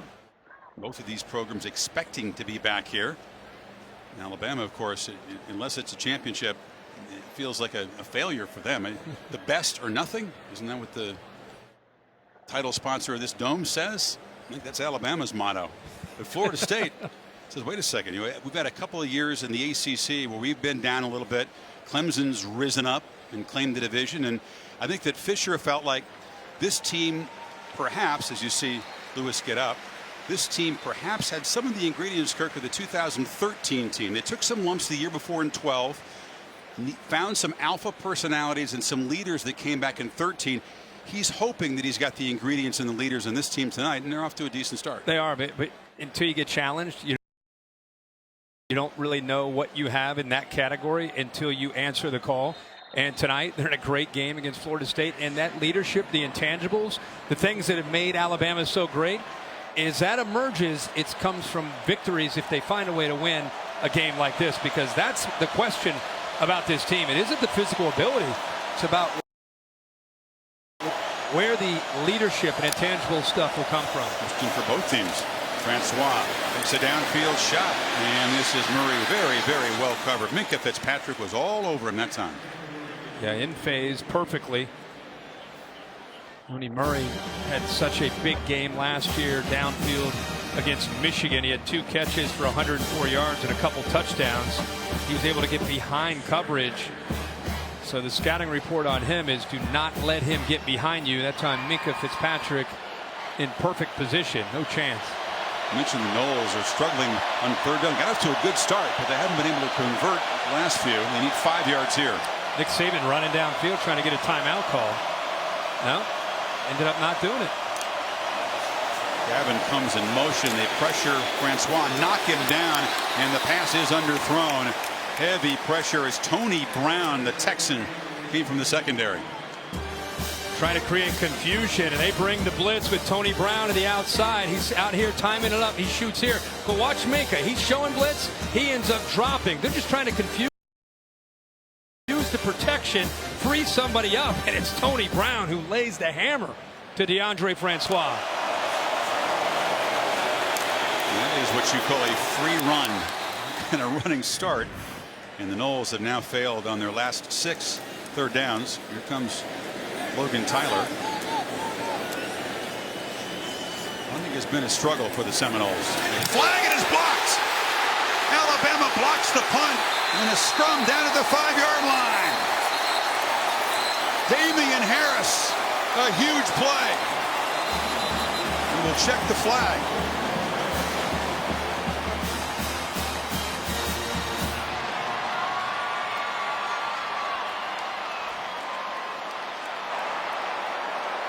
Formation, offense, more than 4 in the backfield. It's declined. First down. So a blocked field goal before halftime, and now this blocked punt, which sets up Bama at the 6, Kirk. And Damian Harris gets in there to block it. Crucial time with the ball deep in the Florida State territory. How about a starting running back out there trying to make a block and making a block for Alabama's defense. That's a starting tailback. Now, some people say, why do you put your starters on special teams? You can definitely risk injury. It happened to Hamilton covering a kickoff last year, but that's the answer. Yep. And Nick Saban told us this morning on game day, he looks at special teams as just as an important aspect as offense and defense, like every coach does, and puts his best players out there to make plays like that. Well, a chance to stretch the lead. Shot for Ridley right here. Alvin already with 6 catches tonight.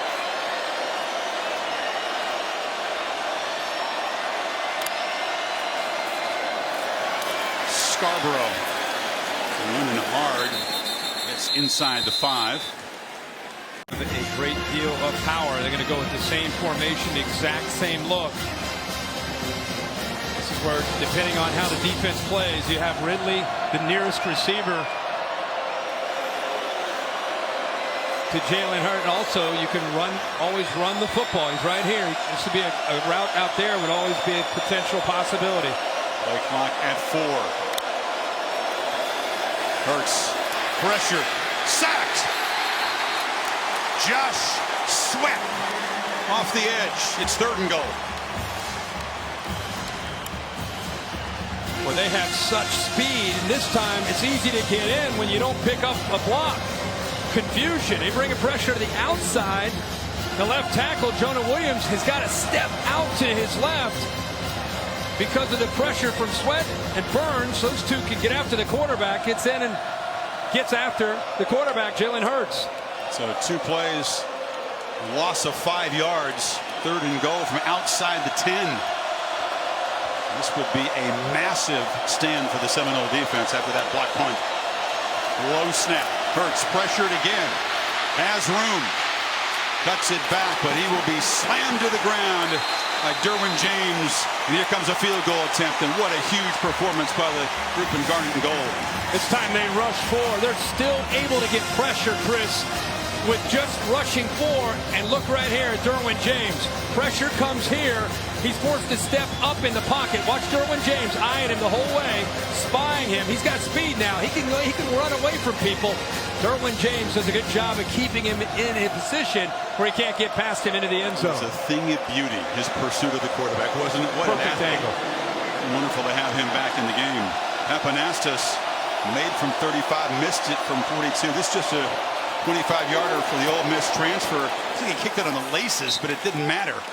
The chip shot knocked through. Bama stretches the lead to 6, but that is a huge victory for the Florida State defense. Put in trouble by their special teams, some big negative plays, and then James tackle here on the quarterback. Lucky to be down by just 6.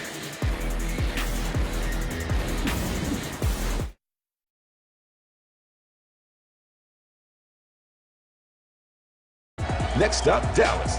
Live for Giants Cowboys. This crowd is so fired up. First Take, live from Dallas, September 8th at 10 Eastern on ESPN. Finding out your best players on bye after kickoff? That's bad fantasy. Getting alerts you need before kickoff? Good fantasy. Sign up now at ESPN.com/goodfantasy.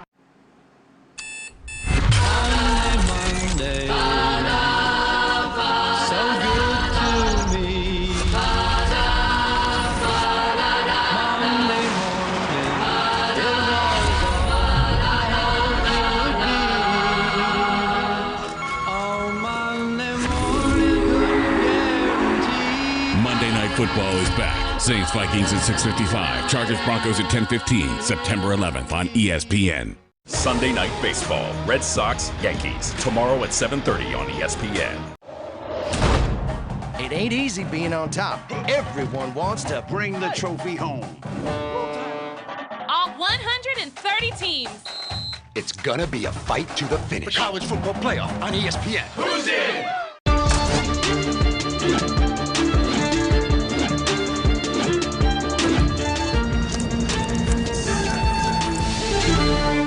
They say you don't choose the app. The app chooses you. It can stream the games and shows that I love, and it's there whenever I need it. Where the heart beats warm and true. That's Texas. Where we always welcome you. That's Texas. Where we always find a way. That's Texas.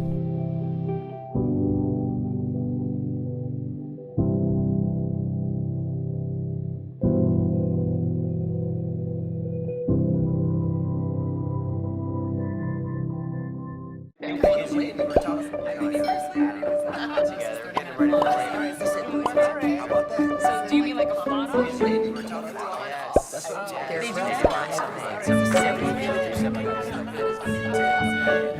This is Axe Body Spray. Use it to stay fresh all day.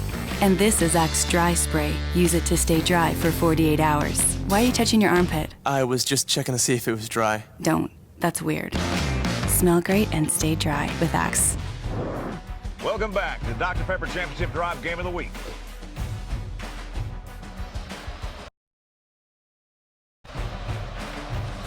Big stand for the Seminoles defense.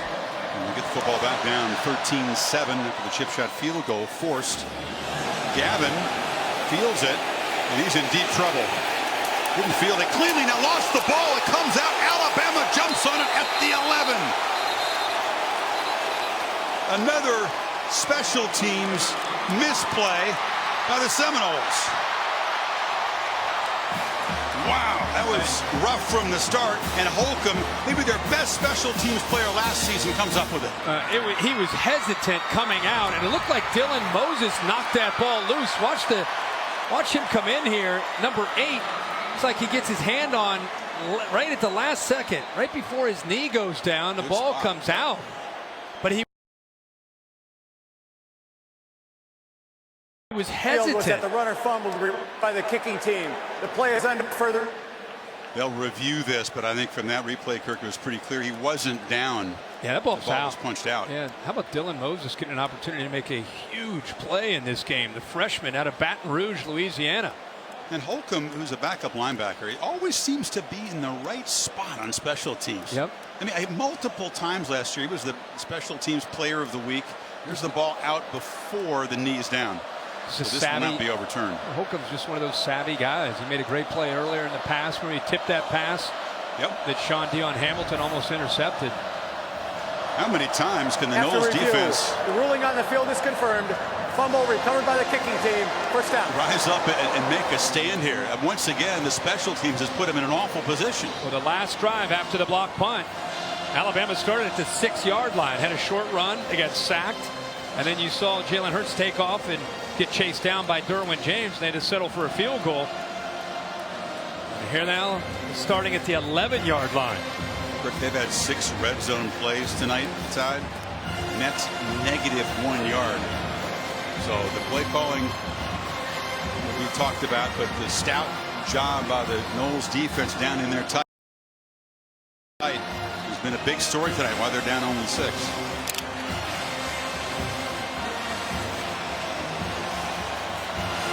Harris in the backfield as the Noles crowd in this end tries to make it uncomfortable for Jalen.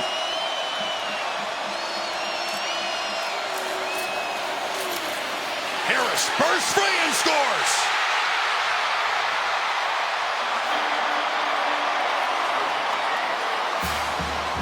No opportunity squandered there. A powerful run right up the middle, and Bama stretches the lead.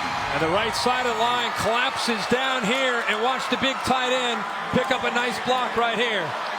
Kick down, pull the tight end, creates the hole, and then that's just power by Damian Harris. Low center of gravity, runs right through the 2 safeties. And up by 12 now. Alabama will go for 2.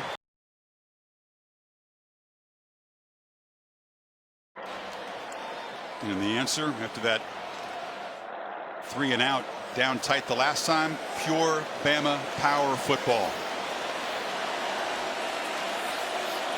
Bama doesn't go for 2 very often.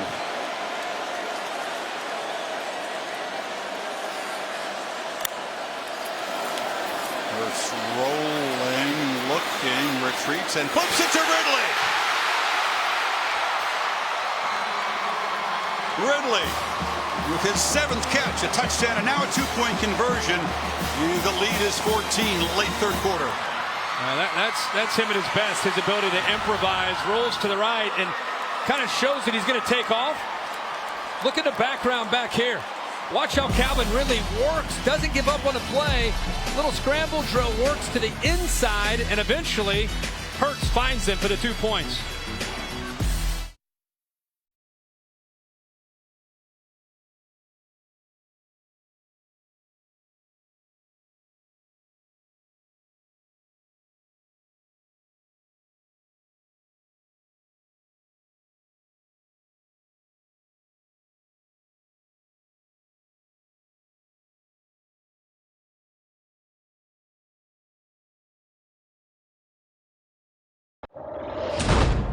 It ain't easy being on top. Everyone wants to bring the trophy home. All 130 teams.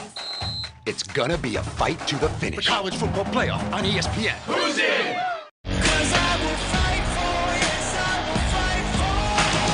Sunday Night Baseball, Red Sox, Yankees, tomorrow at 7:30 on ESPN.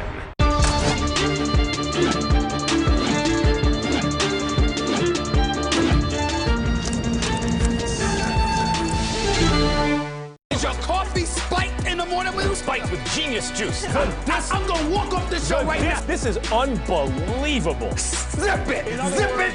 Quiet! First Take is on the move. Next stop, Dallas. Live for Giants Cowboys. This crowd is so fired up. Maybe I am a Dallas Cowboy fan because they make me laugh. Eli Manning over every quarterback who ever lived. First Take, live from Dallas. September 8th at 10 Eastern on ESPN. So Bama with 11 points in the last 13 seconds as they cash in the first turnover of the night. Dylan Moses punching the ball loose, Holcomb recovering it, and Harris blasting in from 11 yards out. And now a serious test.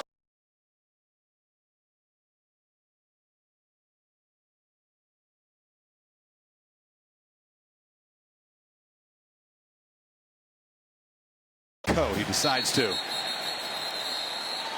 Brian Dable, the new offensive coordinator, right there, has got to be happy about that last drive. And the other thing he's got to be happy about is his wife, Beth, with their 5 kids. Not only does she have the 5 kids, Beth is pregnant and expecting on September 10th. but she's That's very soon. Never missed a game. It's what?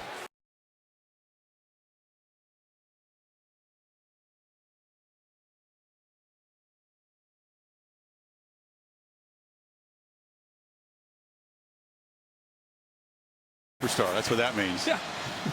That means going to work with Coach Saban is recess compared to hanging out at the house. Ooh, I don't know about that. That's a close call. That is. 18 to newborn. 6. See how the Noles react to this adversity. There was self-created. Francois immediately flushed. Gets free. Nice little run.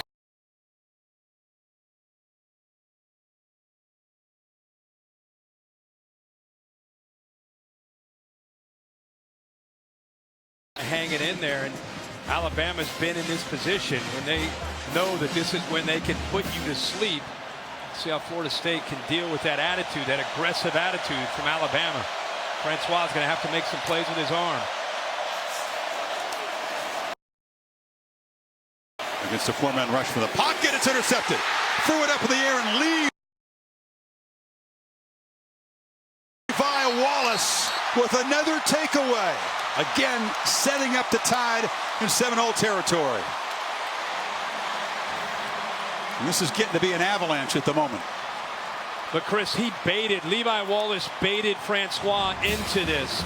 Watch Wallace, when you see a defensive back shoulders like this, you think it's man-to-man and he's in bump. As the ball is snapped, he retreats and bails. Francois is caught off by, actually surprised by this. He's trying to throw it into a little window behind the corner in front of the safety, but the corner bailed on him, surprised him, and goes up and makes an easy interception. Good job, good coverage call by Jeremy Pruitt, and great technique there by 39, Levi Wallace. He's a senior who's been providing depth, but really hasn't had a prominent role in his career yet. But Coach Saban telling us he's clearly become that third corner behind Everett and Diggs on the other side.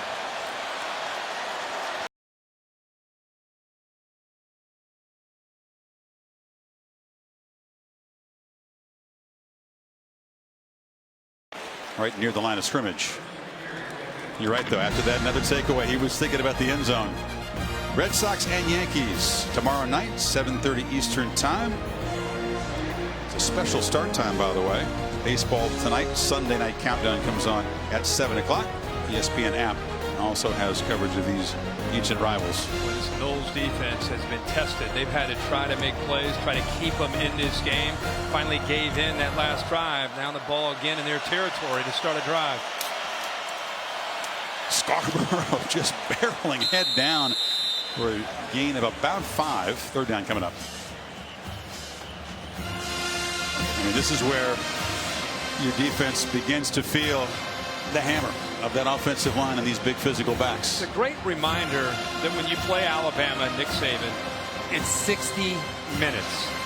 You might have a good quarter, you might have a good half, but can you stand toe-to-toe and go to war with them and battle with them and deal with that physicality for 60 minutes? Clemson came from 2 touchdowns behind against Bama to win last year. That is the challenge for the Seminoles. Quarter.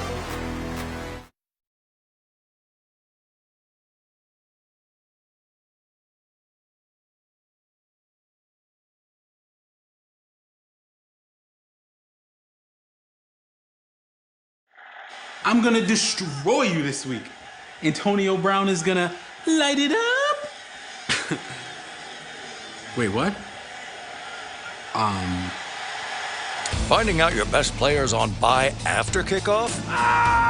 That's bad fantasy. Getting alerts you need before kickoff to help make Sunday better? Good fantasy. Play the #1 fantasy football game. Sign up now at ESPN.com/goodfantasy.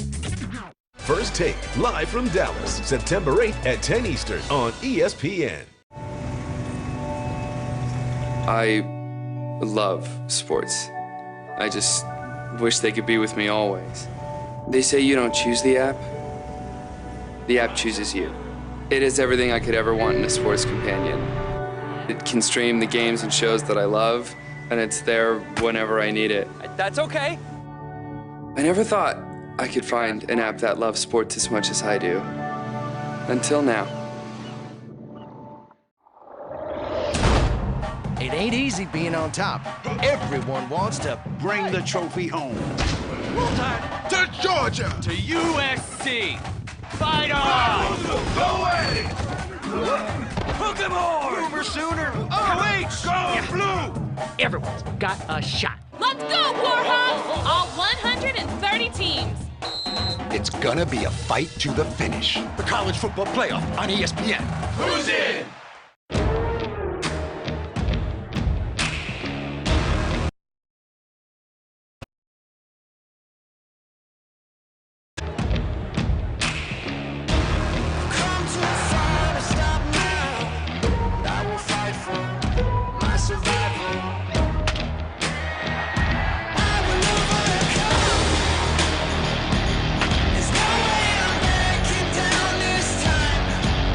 Red Sox, Yankees, tomorrow at 7:30 on ESPN and streaming live on the ESPN app. Presented by Taco Bell.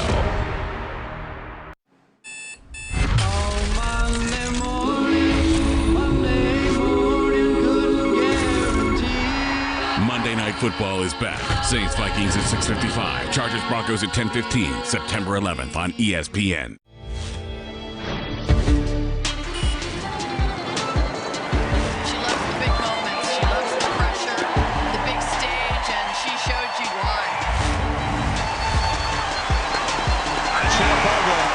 Successful comeback to the U.S. Open. Every day that I have the chance to play at the U.S. Open is a special day, and I'll look forward to the next one. All-day coverage of the round of 16 featuring Venus Williams and Maria Sharapova begins tomorrow at 11 a.m. on ESPN. This is Axe Body Spray. Use it to stay fresh all day. And this is Axe Dry Spray. Use it to stay dry for 48 hours. Why are you touching your armpit? I was just checking to see if it was dry. Don't. That's weird. Smell great and stay dry with Axe. Bama up by 14, beginning of the final quarter. Our Dr. Pepper Championship Prime game of the week. What a disastrous last 4 touches for Jimbo Fisher's team.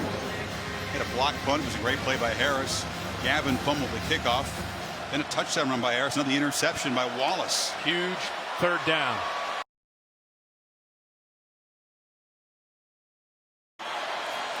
Derwin James up there playing linebacker. Hurts over the middle. Ridley makes the catch. It's near the marker, but it'll be a yard short. Tom? And Chris, remember the collective memory on the Alabama sideline, and it's being voiced by Micah Fitzpatrick. The last time this team had a double-digit lead entering the fourth quarter was the last game they played. We know how that defense, when they get their turn, to not give it away the way it happened the last time they played. Under center is Hurts on 4th and 1. Scarborough is the back.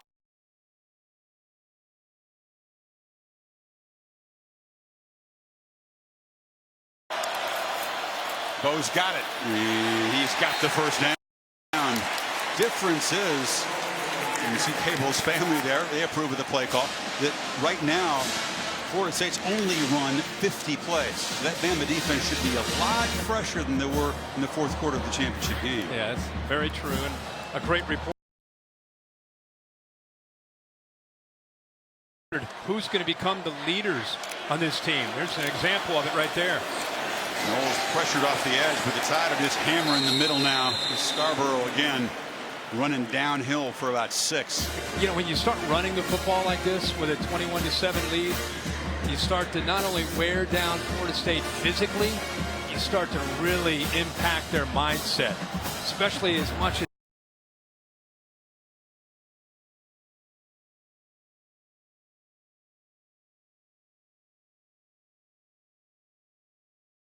we're going to see this offense grow is versatility. Physical when they have to be, ability to play from the pocket with this quarterback, obviously ability to run and move around with the quarterback. I think it's going to be a wide range of how they'll attack as they grow this year with Brian Daboll and Jalen Hurts. Jalen not yet 100 yards passing, 10 for 15 for just 96. Looking to throw for the first down and throws to the end zone. Luke down there, just over the hands of one of those talented freshmen, Henry Ruggs III, and McFadden was in coverage. fourth down. That's a heck of a ball by Jalen Hurts. Gave his freshman a chance to make a play on that football. And how about the freshman going right by McFadden? And he's one-on-one matched up. There's not a safety behind. He pulls away from him at the last second. That ball's actually thrown right on his hand.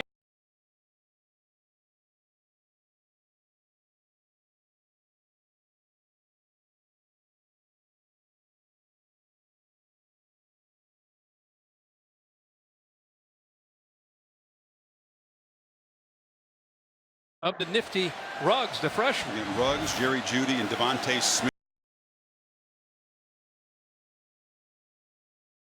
All were involved in that series. With Papanastas, who's 2 for 3, and for a 41-yard field goal. And he has missed wide left, so it's still a 2-score game. The Tide missed a chance to really stretch the lead. And the Noles hanging around, still down just 14.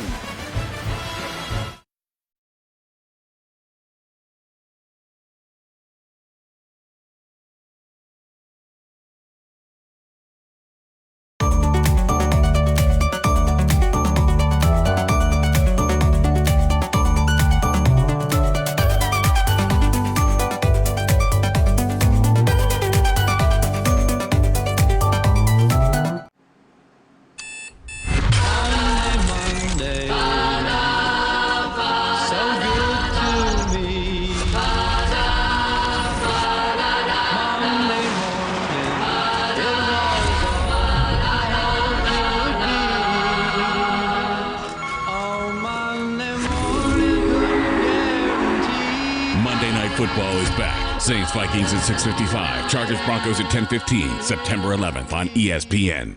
They say you don't choose the app. The app chooses you. It can stream the games and shows that I love, and it's there whenever I need it. First Take, live from Dallas, September 8th at 10 Eastern on ESPN. I'm gonna destroy you this week. Antonio Brown is gonna light it up. Wait, what? Finding out your best players on buy after kickoff? That's bad fantasy. Getting alerts you need before kickoff to help make Sunday better?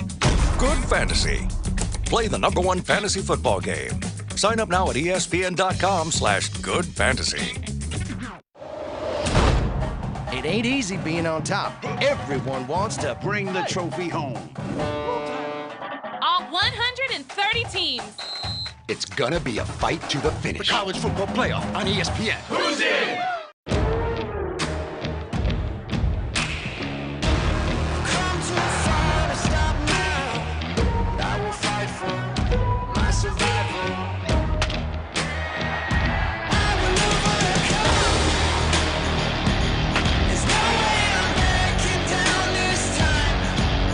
Red Sox, Yankees, tomorrow at 7:30 on ESPN and streaming live on the ESPN app, presented by Taco Bell.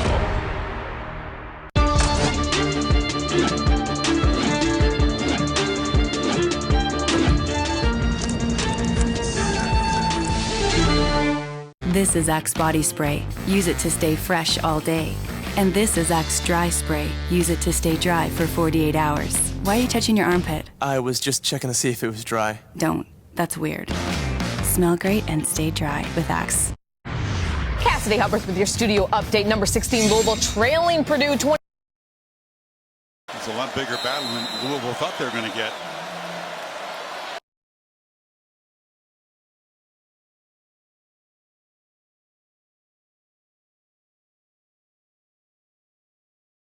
Knowles are thinking about paying back the Cardinals down the line here. So Francois with a 14-point lead, throws it right into coverage, picked off again.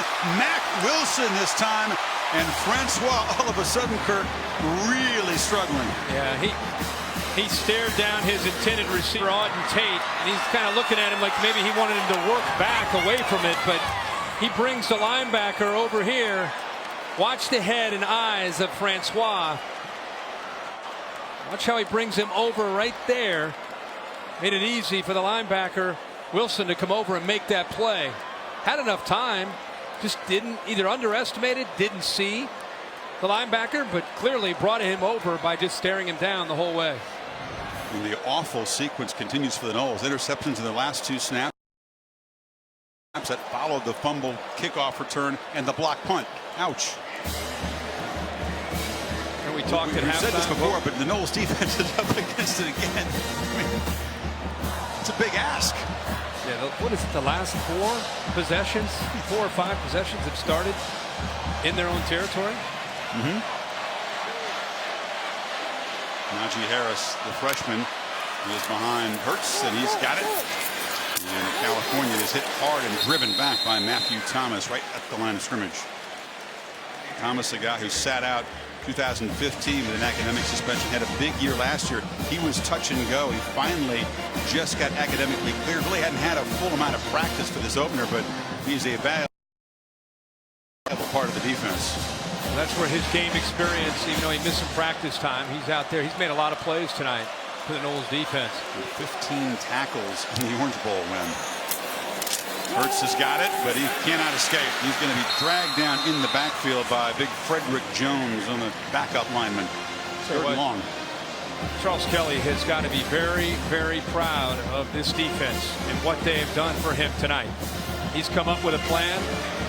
Clearly his guys understand what they're up against and what the keys are. They've been in place a lot of times in the right spot to be able to take down Jalen Hurts' ability to scramble, create. We haven't seen a lot of that. He has 14 carries, only 53 yards. And that's with the field tilted against them the entire second half. 3rd and 13.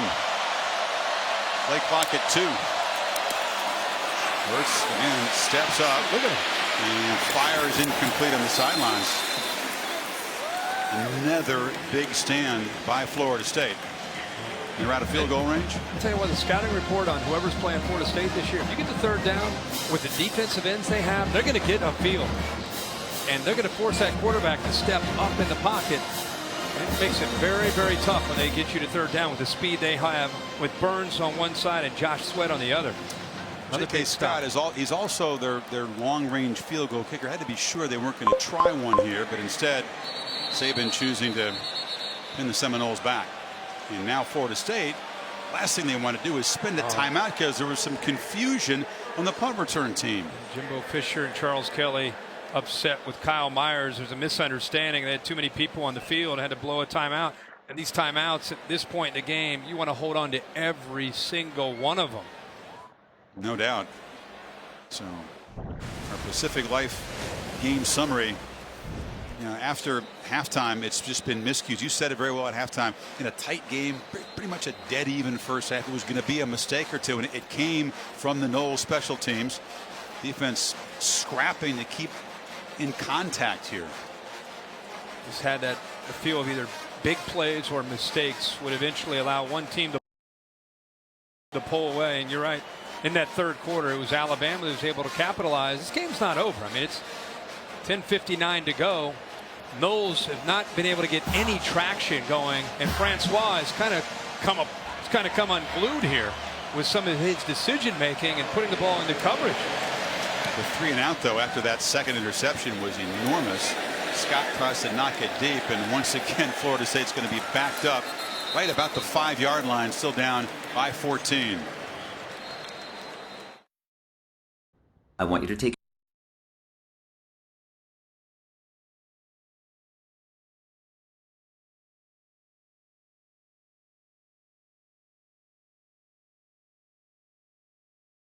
Sunday Night Baseball, Red Sox, Yankees, tomorrow at 7:30 on ESPN. Next up, Dallas, live for Giants Cowboys. This crowd is so fired up. First Take, live from Dallas, September 8th at 10 Eastern on ESPN. Monday, so good to me. Monday morning, it was all I hoped it would be. Oh, Monday morning, couldn't guarantee. Monday Night Football is back. Saints Vikings at 6:55. Chargers Broncos at 10:15. September 11th on ESPN.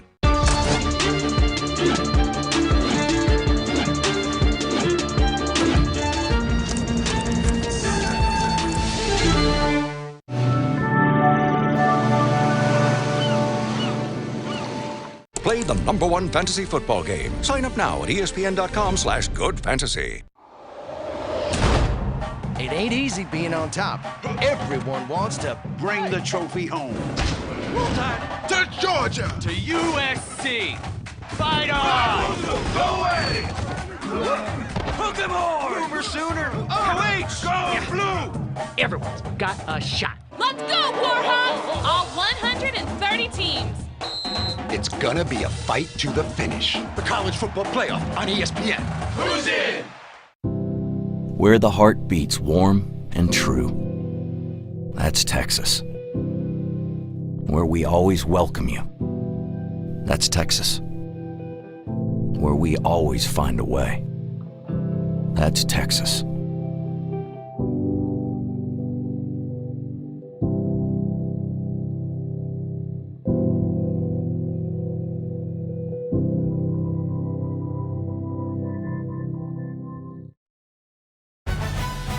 Aerial coverage provided by Goodyear, committed to honoring blimp-worthy athletes who demonstrate hard work on and off the field.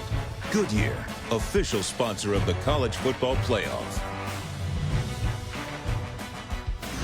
The Chick-fil-A Kickoff Game, presented on ABC by Wells Fargo. Wells Fargo, building better every day. In part by Pacific Life. Experience the power of Pacific. And Ford, going further so you can.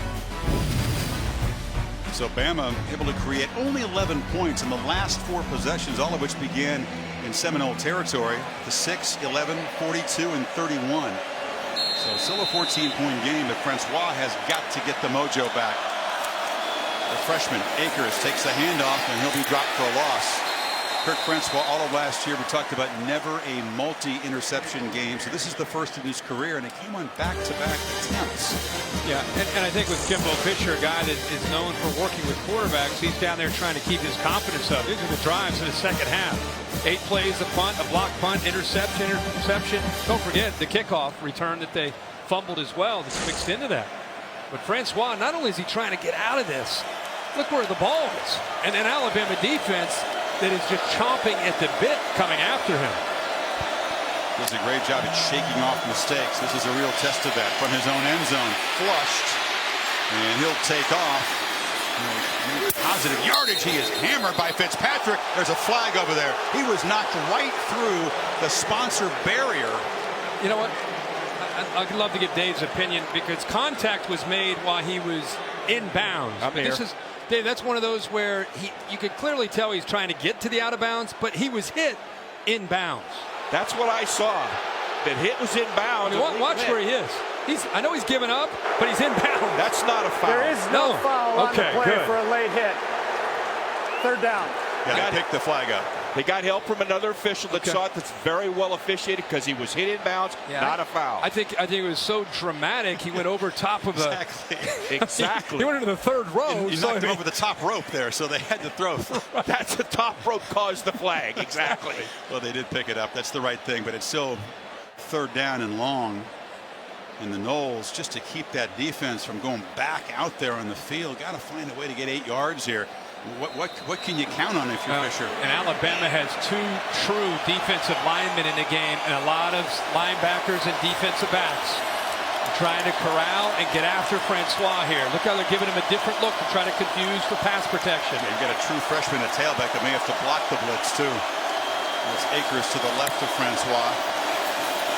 Look out. Sidesteps pressure, gets away, delivers low and incomplete for Tate, but that was instant pressure.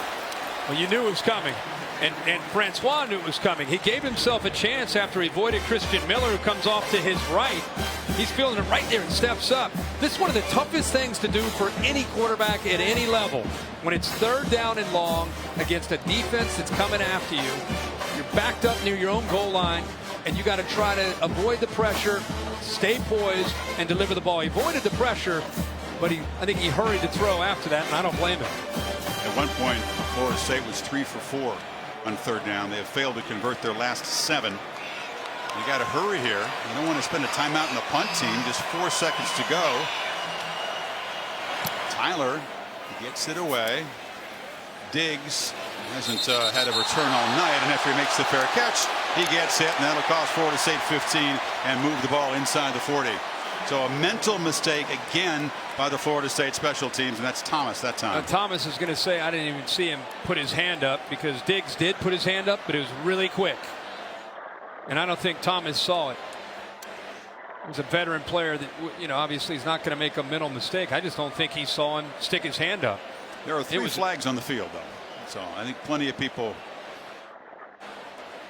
saw the fair catch. I'm telling you, it was quick, though. After the play was over, personal foul. Kicking team number 6. 15-yard penalty. Automatic first down.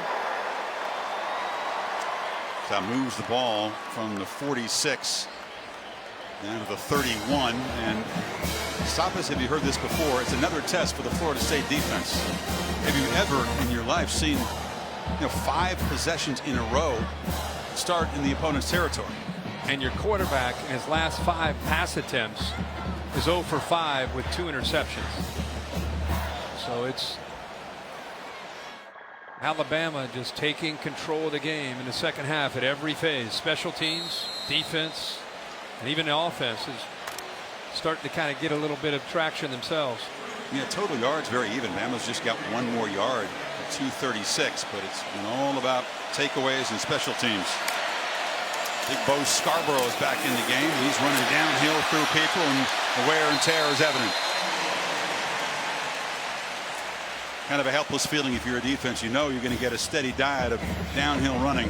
Well, and you have to deal with a different type of back. They all kind of complement each other very well. Bo Scarborough is the bigger back, 235 pounds, but coaches tell us he has elite speed, but he's a different running style from Damian Harris and Najee Harris. They all bring something a little bit different to the table. Scarborough brings plenty of power. Sure does. You figure to see plenty of that. The best back of the bunch, Josh Jacobs, isn't even dressed tonight, not playing. He's got Scarborough muscles for a first down. He is a very talented, versatile back out of Tulsa, and we'll see him a big part of the rotation this season once the hamstring heals up. Well, next Saturday, ESPN's College Game Day built by the Home Depot, heading to Columbus to set the stage for that top 10 showdown, Oklahoma and Ohio State. Game day at 9 o'clock. We'll have the game in prime time here on ABC. So a first down, approaching 8 minutes to play. Smart by Jalen Hurts, just milking that clock. Smart to hand it off to Scarborough, too. Knowles are just ripping at the football, trying to create the turnover. A big thing that Alabama prides itself on is that fourth quarter edge, and there's our man Scott Cochran, the strength and conditioning coach. People marvel at Nick Saban and Alabama's ability to kind of kill your will in the second half and in the fourth quarter. This is the guy that really sets that tone in the offseason, winter conditioning, spring ball. He's going to take something here. What's take a little vitamin here. Now, he'll hold those fours up the whole fourth quarter. A little energy boost for the last 7.5 minutes from Scott. He didn't need it. Scarborough, deep set, takes a handoff. That time the Knowles do a good job at clogging the middle. It'll be third down. But all kidding aside, seriously, that brutality and that mindset that Alabama plays with in the trenches, it's that strength and conditioning program. They recruit. Nick Saban recruits some of the best talent out there, but it's how they develop them, how they teach them, and a big part of that is growing up in a weight room. They create the mindset there as much as they create the strength. Yeah, it's in Cochran's weight room. The offense will take over the trenches with rage and brutality. Right there on the wall for him every day. Every day.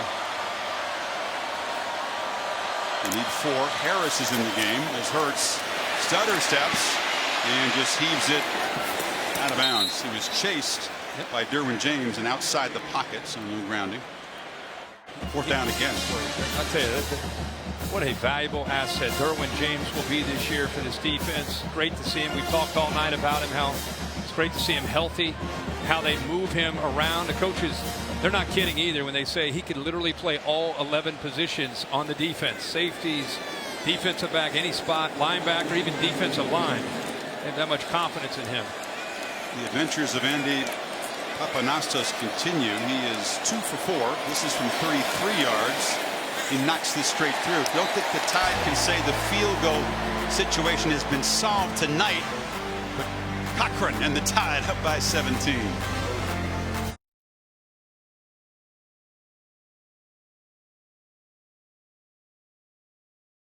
First Take is on the move. Next up, Dallas, live for Giants Cowboys. This crowd is so fired up. Maybe I am a Dallas Cowboy fan because they make me laugh. First Take, live from Dallas, September 8th at 10 Eastern on ESPN. Summon Terragorn the Brave. He's at the podiatrist. Going into battle without the best team? Bad fantasy. Drafting your team from anywhere? Good fantasy. Sign up now at ESPN.com/goodfantasy. It ain't easy being on top. Everyone wants to bring the trophy home. All 130 teams. It's gonna be a fight to the finish. The college football playoff on ESPN. Who's in? Monday, so good to me. Monday morning, it was all I hoped it would be. Oh, Monday morning couldn't guarantee. Monday Night Football is back. Saints Vikings at 6:55. Chargers Broncos at 10:15. September 11th on ESPN.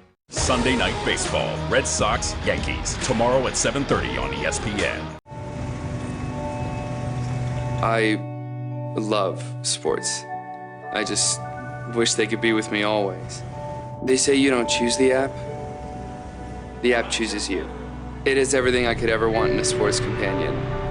It can stream the games and shows that I love, and it's there whenever I need it. That's okay. I never thought I could find an app that loves sports as much as I do. Until now. Round of 16 featuring Venus and Sharapova begins tomorrow at 11 a.m. on ESPN.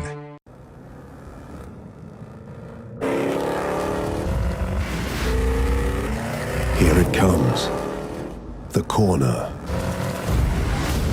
A moment in time where seconds slow and senses quicken. Where you can barely tell where the car ends and you begin. The new Jaguar F-Type. Well, the new Allstate All Hands In bus is helping us find great teamwork and great work in the community all season long. And Kirk, time now for your Allstate All Hands In Team of the Week. Well, first I had a great time at the Boys and Girls Club there with some of the Atlanta Falcons players, but my all hands in team of the week, it's a team that really came together. Michigan Wolverines. Look at that domination against Florida, 11 yards rushing. Michigan, after all the losses from last year, they look as strong as ever. 6 sacks, 3 turnovers. You know, Florida scored. They scored on 2 pick sixes. Not as close as the score would indicate that ball game. No, that Michigan defense is getting after it. Reminded that you're going to be hanging around in Atlanta. Reese Davis working the game with you on Monday night as the Volunteers take on the Georgia Tech Ramblin' Wreck. 8 o'clock Eastern over on ESPN. Another SEC versus ACC game. Opening weekend featuring a bunch of those. Big Ten's had a big opening weekend with some of the results. Not just Michigan. Oh. All right, there's serious urgency now, down 17 inside of 6.5. Francois in desperate need of a downfield play. Throws instead underneath the Gavin, catch made after a 6-yard gain. Well, Francois, they just want to keep competing. Down 17, 6 minutes to go in this football game. There'll be no let up on Alabama's side. No, They're very mindful of what happened against Clemson. Not only that, it's just their mindset. They try to compete every snap like it's the first snap of the game. Tate, and it's broken up. That's a nice play by Levi Wallace, who's had a good night pick earlier. When you watch Alabama play like this, doesn't it make you really appreciate what Clemson was able to accomplish with Deshaun Watson and the athletes with Mike Williams and Jordan Leggett? You just don't see teams do that to Alabama, maybe ever. And to do it back to back, years. Watson back-to-back 400-yard passing games. I mean, it's just incredible. Because this is typically how Alabama plays people, especially out of the conference. Knowles not able to attack with the same tempo. And not able to get enough possessions because of mistakes. Francois is flushed and chased, and he'll be dropped. And it was Ronnie Harrison out of the secondary, and Francois is down holding his left knee and grimacing. Uh-oh. Ronnie Harrison, when he tackled him, kind of rolled up onto his the back of his legs. Blitz comes right over the left there. And there's the speed of Harrison. See at the end of that play. Yeah, you're right. He just sort of inadvertently rolled on the left leg there. And you talk about the risk reward of these kind of games.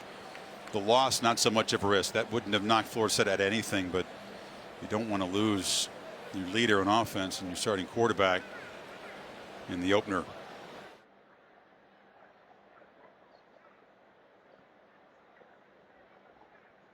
Francois, as tough a guy as there is. We talked about all the hits and the punishment that he took last year. He kept going over to that tent where the trainers check you out time in and time again. Didn't suffer an injury that kept him out of the game last year. So you know his pain threshold is high. He's being helped to his feet, which is a good sign. We'll take a quick break here.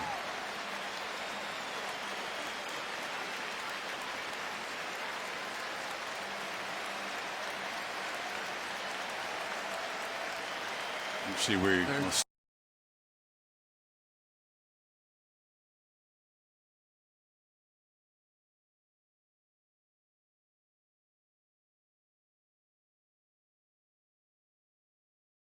experience behind him. James Blackman, the true freshman, may come in at quarterback. He's a talented 6'5" guy, tall, thin player out of Belle Glade, Florida. I even asked Jimbo on the field before the game if you got into a situation where DeAndre couldn't go back out, who would you put in? And he did mention James Blackman. If you got into that kind of situation, he thinks he could be a guy that could really have a great career. That's Blackman. You saw J.J. Cosentino, the junior from Pennsylvania. So this is a bummer. You talk about losing their defensive leader, Derwin James, in game 2 last year. I hope it's not as serious as it looks for Francois. Tyler collects a low snap and gets another ugly punt away. It's been a rough night for the Seminole special teams. Not very good punting. 5.5 to play. Bama back on offense as Francois heads to the 10.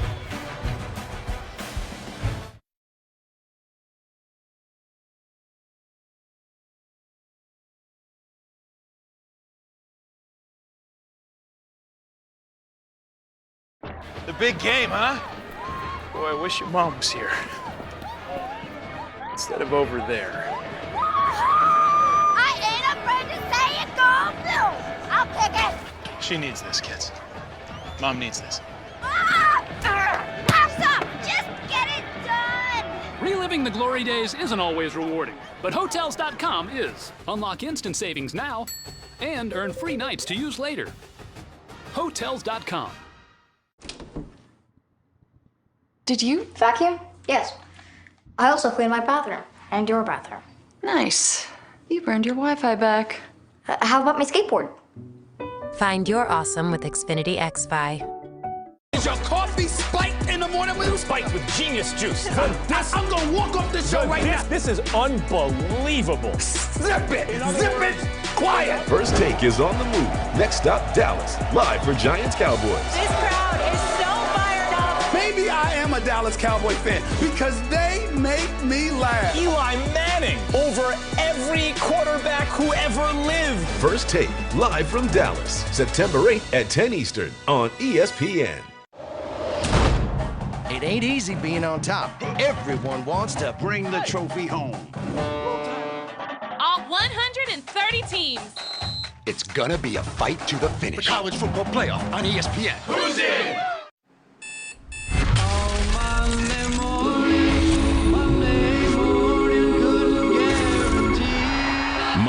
football is back. Saints Vikings at 6:55. Chargers Broncos at 10:15. September 11th on ESPN. Sunday Night Baseball. Red Sox, Yankees. Tomorrow at 7:30 on ESPN. Round of 16 featuring Venus and Sharapova begins tomorrow at 11 a.m. on ESPN.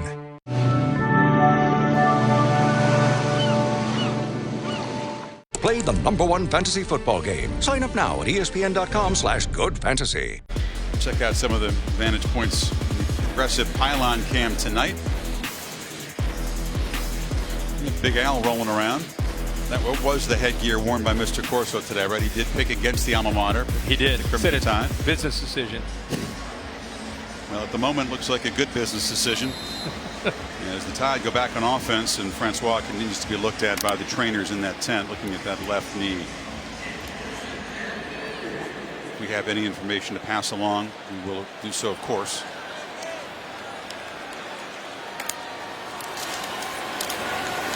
Damian Harris busts loose, and he gets about 10. It was disorienting on the field to see that guy in the left, Chris Winkie, in the Alabama stuff. The former Knowles Heisman Trophy winner.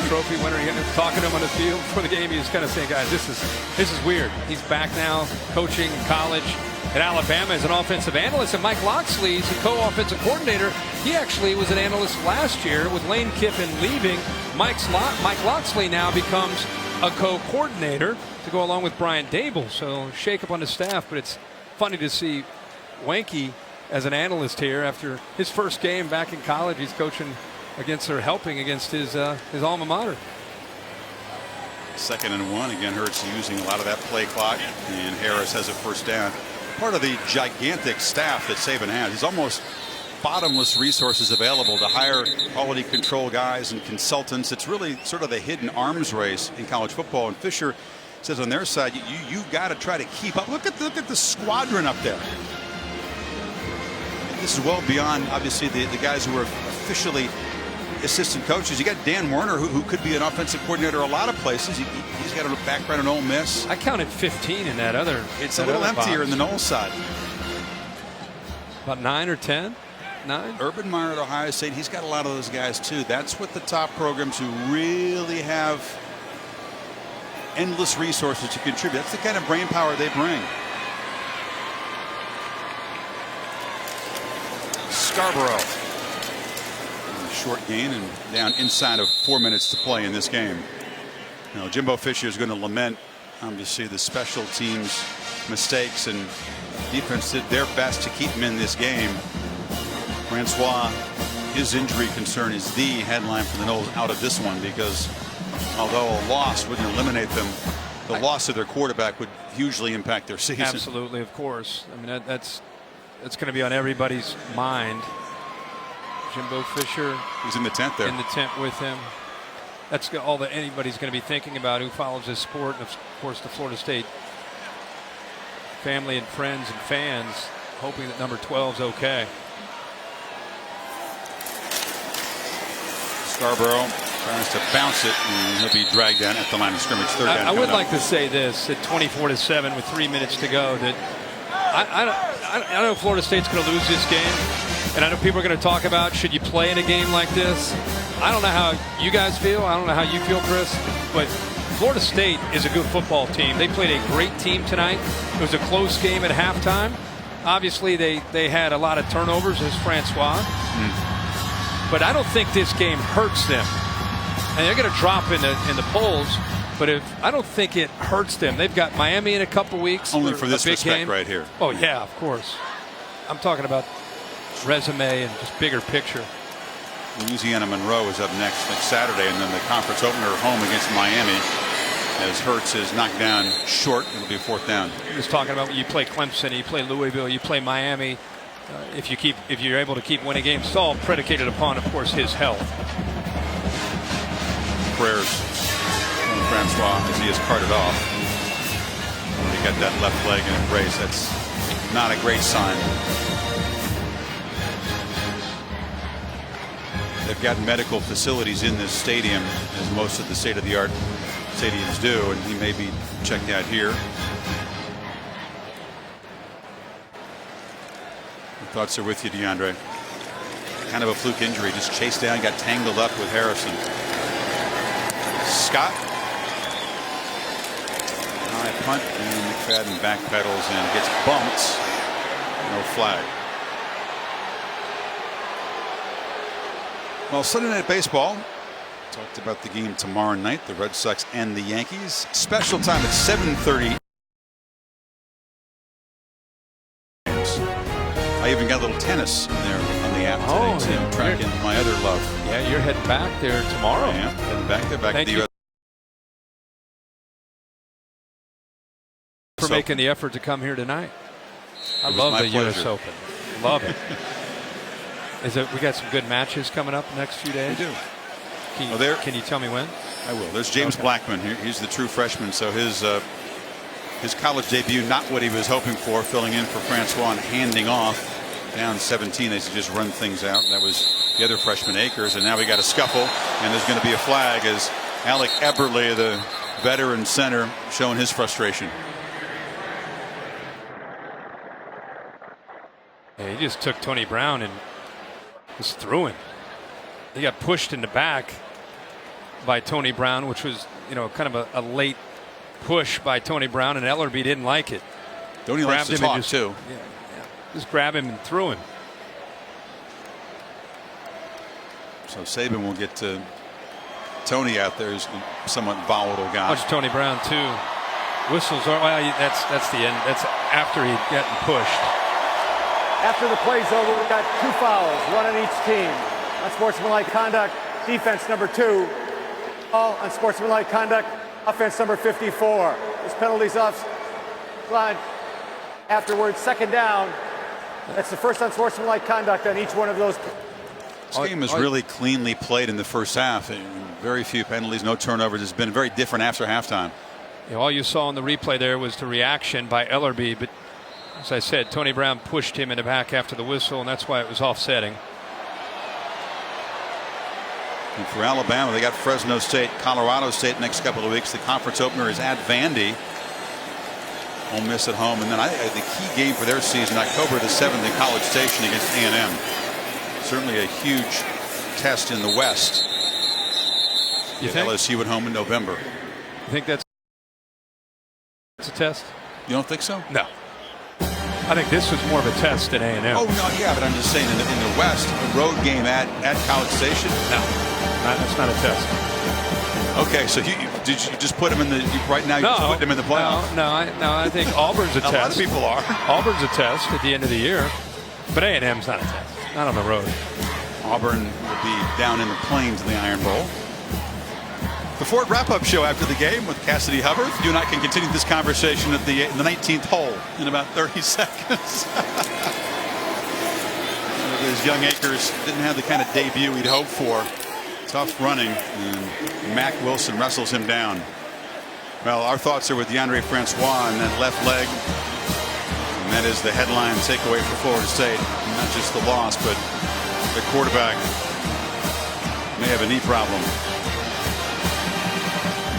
So the Tide roll on and make it 37 straight regular season non-conference victories. Saban goes to 14-1, and they hope this will be the first of 3 visits to Atlanta. Ridley made the big play, but the Alabama offense, they'll feel like there's still a whole lot to work for. They had the short field really the entire second half, Kirk, and really couldn't put the Noles away until late. Well, in the blink of an eye, it went from being a really close football game at 10-7. We started the third quarter thinking this is going to be a great second half, and literally blink of an eye, boom, boom, boom, and Bama had pulled away and taken control of the game, and Florida State just couldn't do anything on offense. Let's get Nick Saban's reaction with Tom Rinaldi. Chris, thank you very much. No preseason. You said you wanted to find out some things about your team. What did you find out tonight, Nick? Well, I think we scrapped in the game. I don't think we played great. I think the defense did a fantastic job, especially in the second half, getting some turnovers. Special teams was a big difference in the game with the turnover, the block punt. But, our consistency, especially on offense, is not what it needs to be. It's great to get a win like this, even if you got to win it ugly.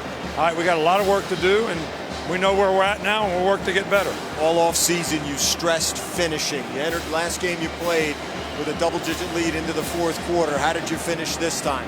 Well, we finished because they didn't score. We didn't keep the ball as well as we'd like. All right, but you know, we'll get better.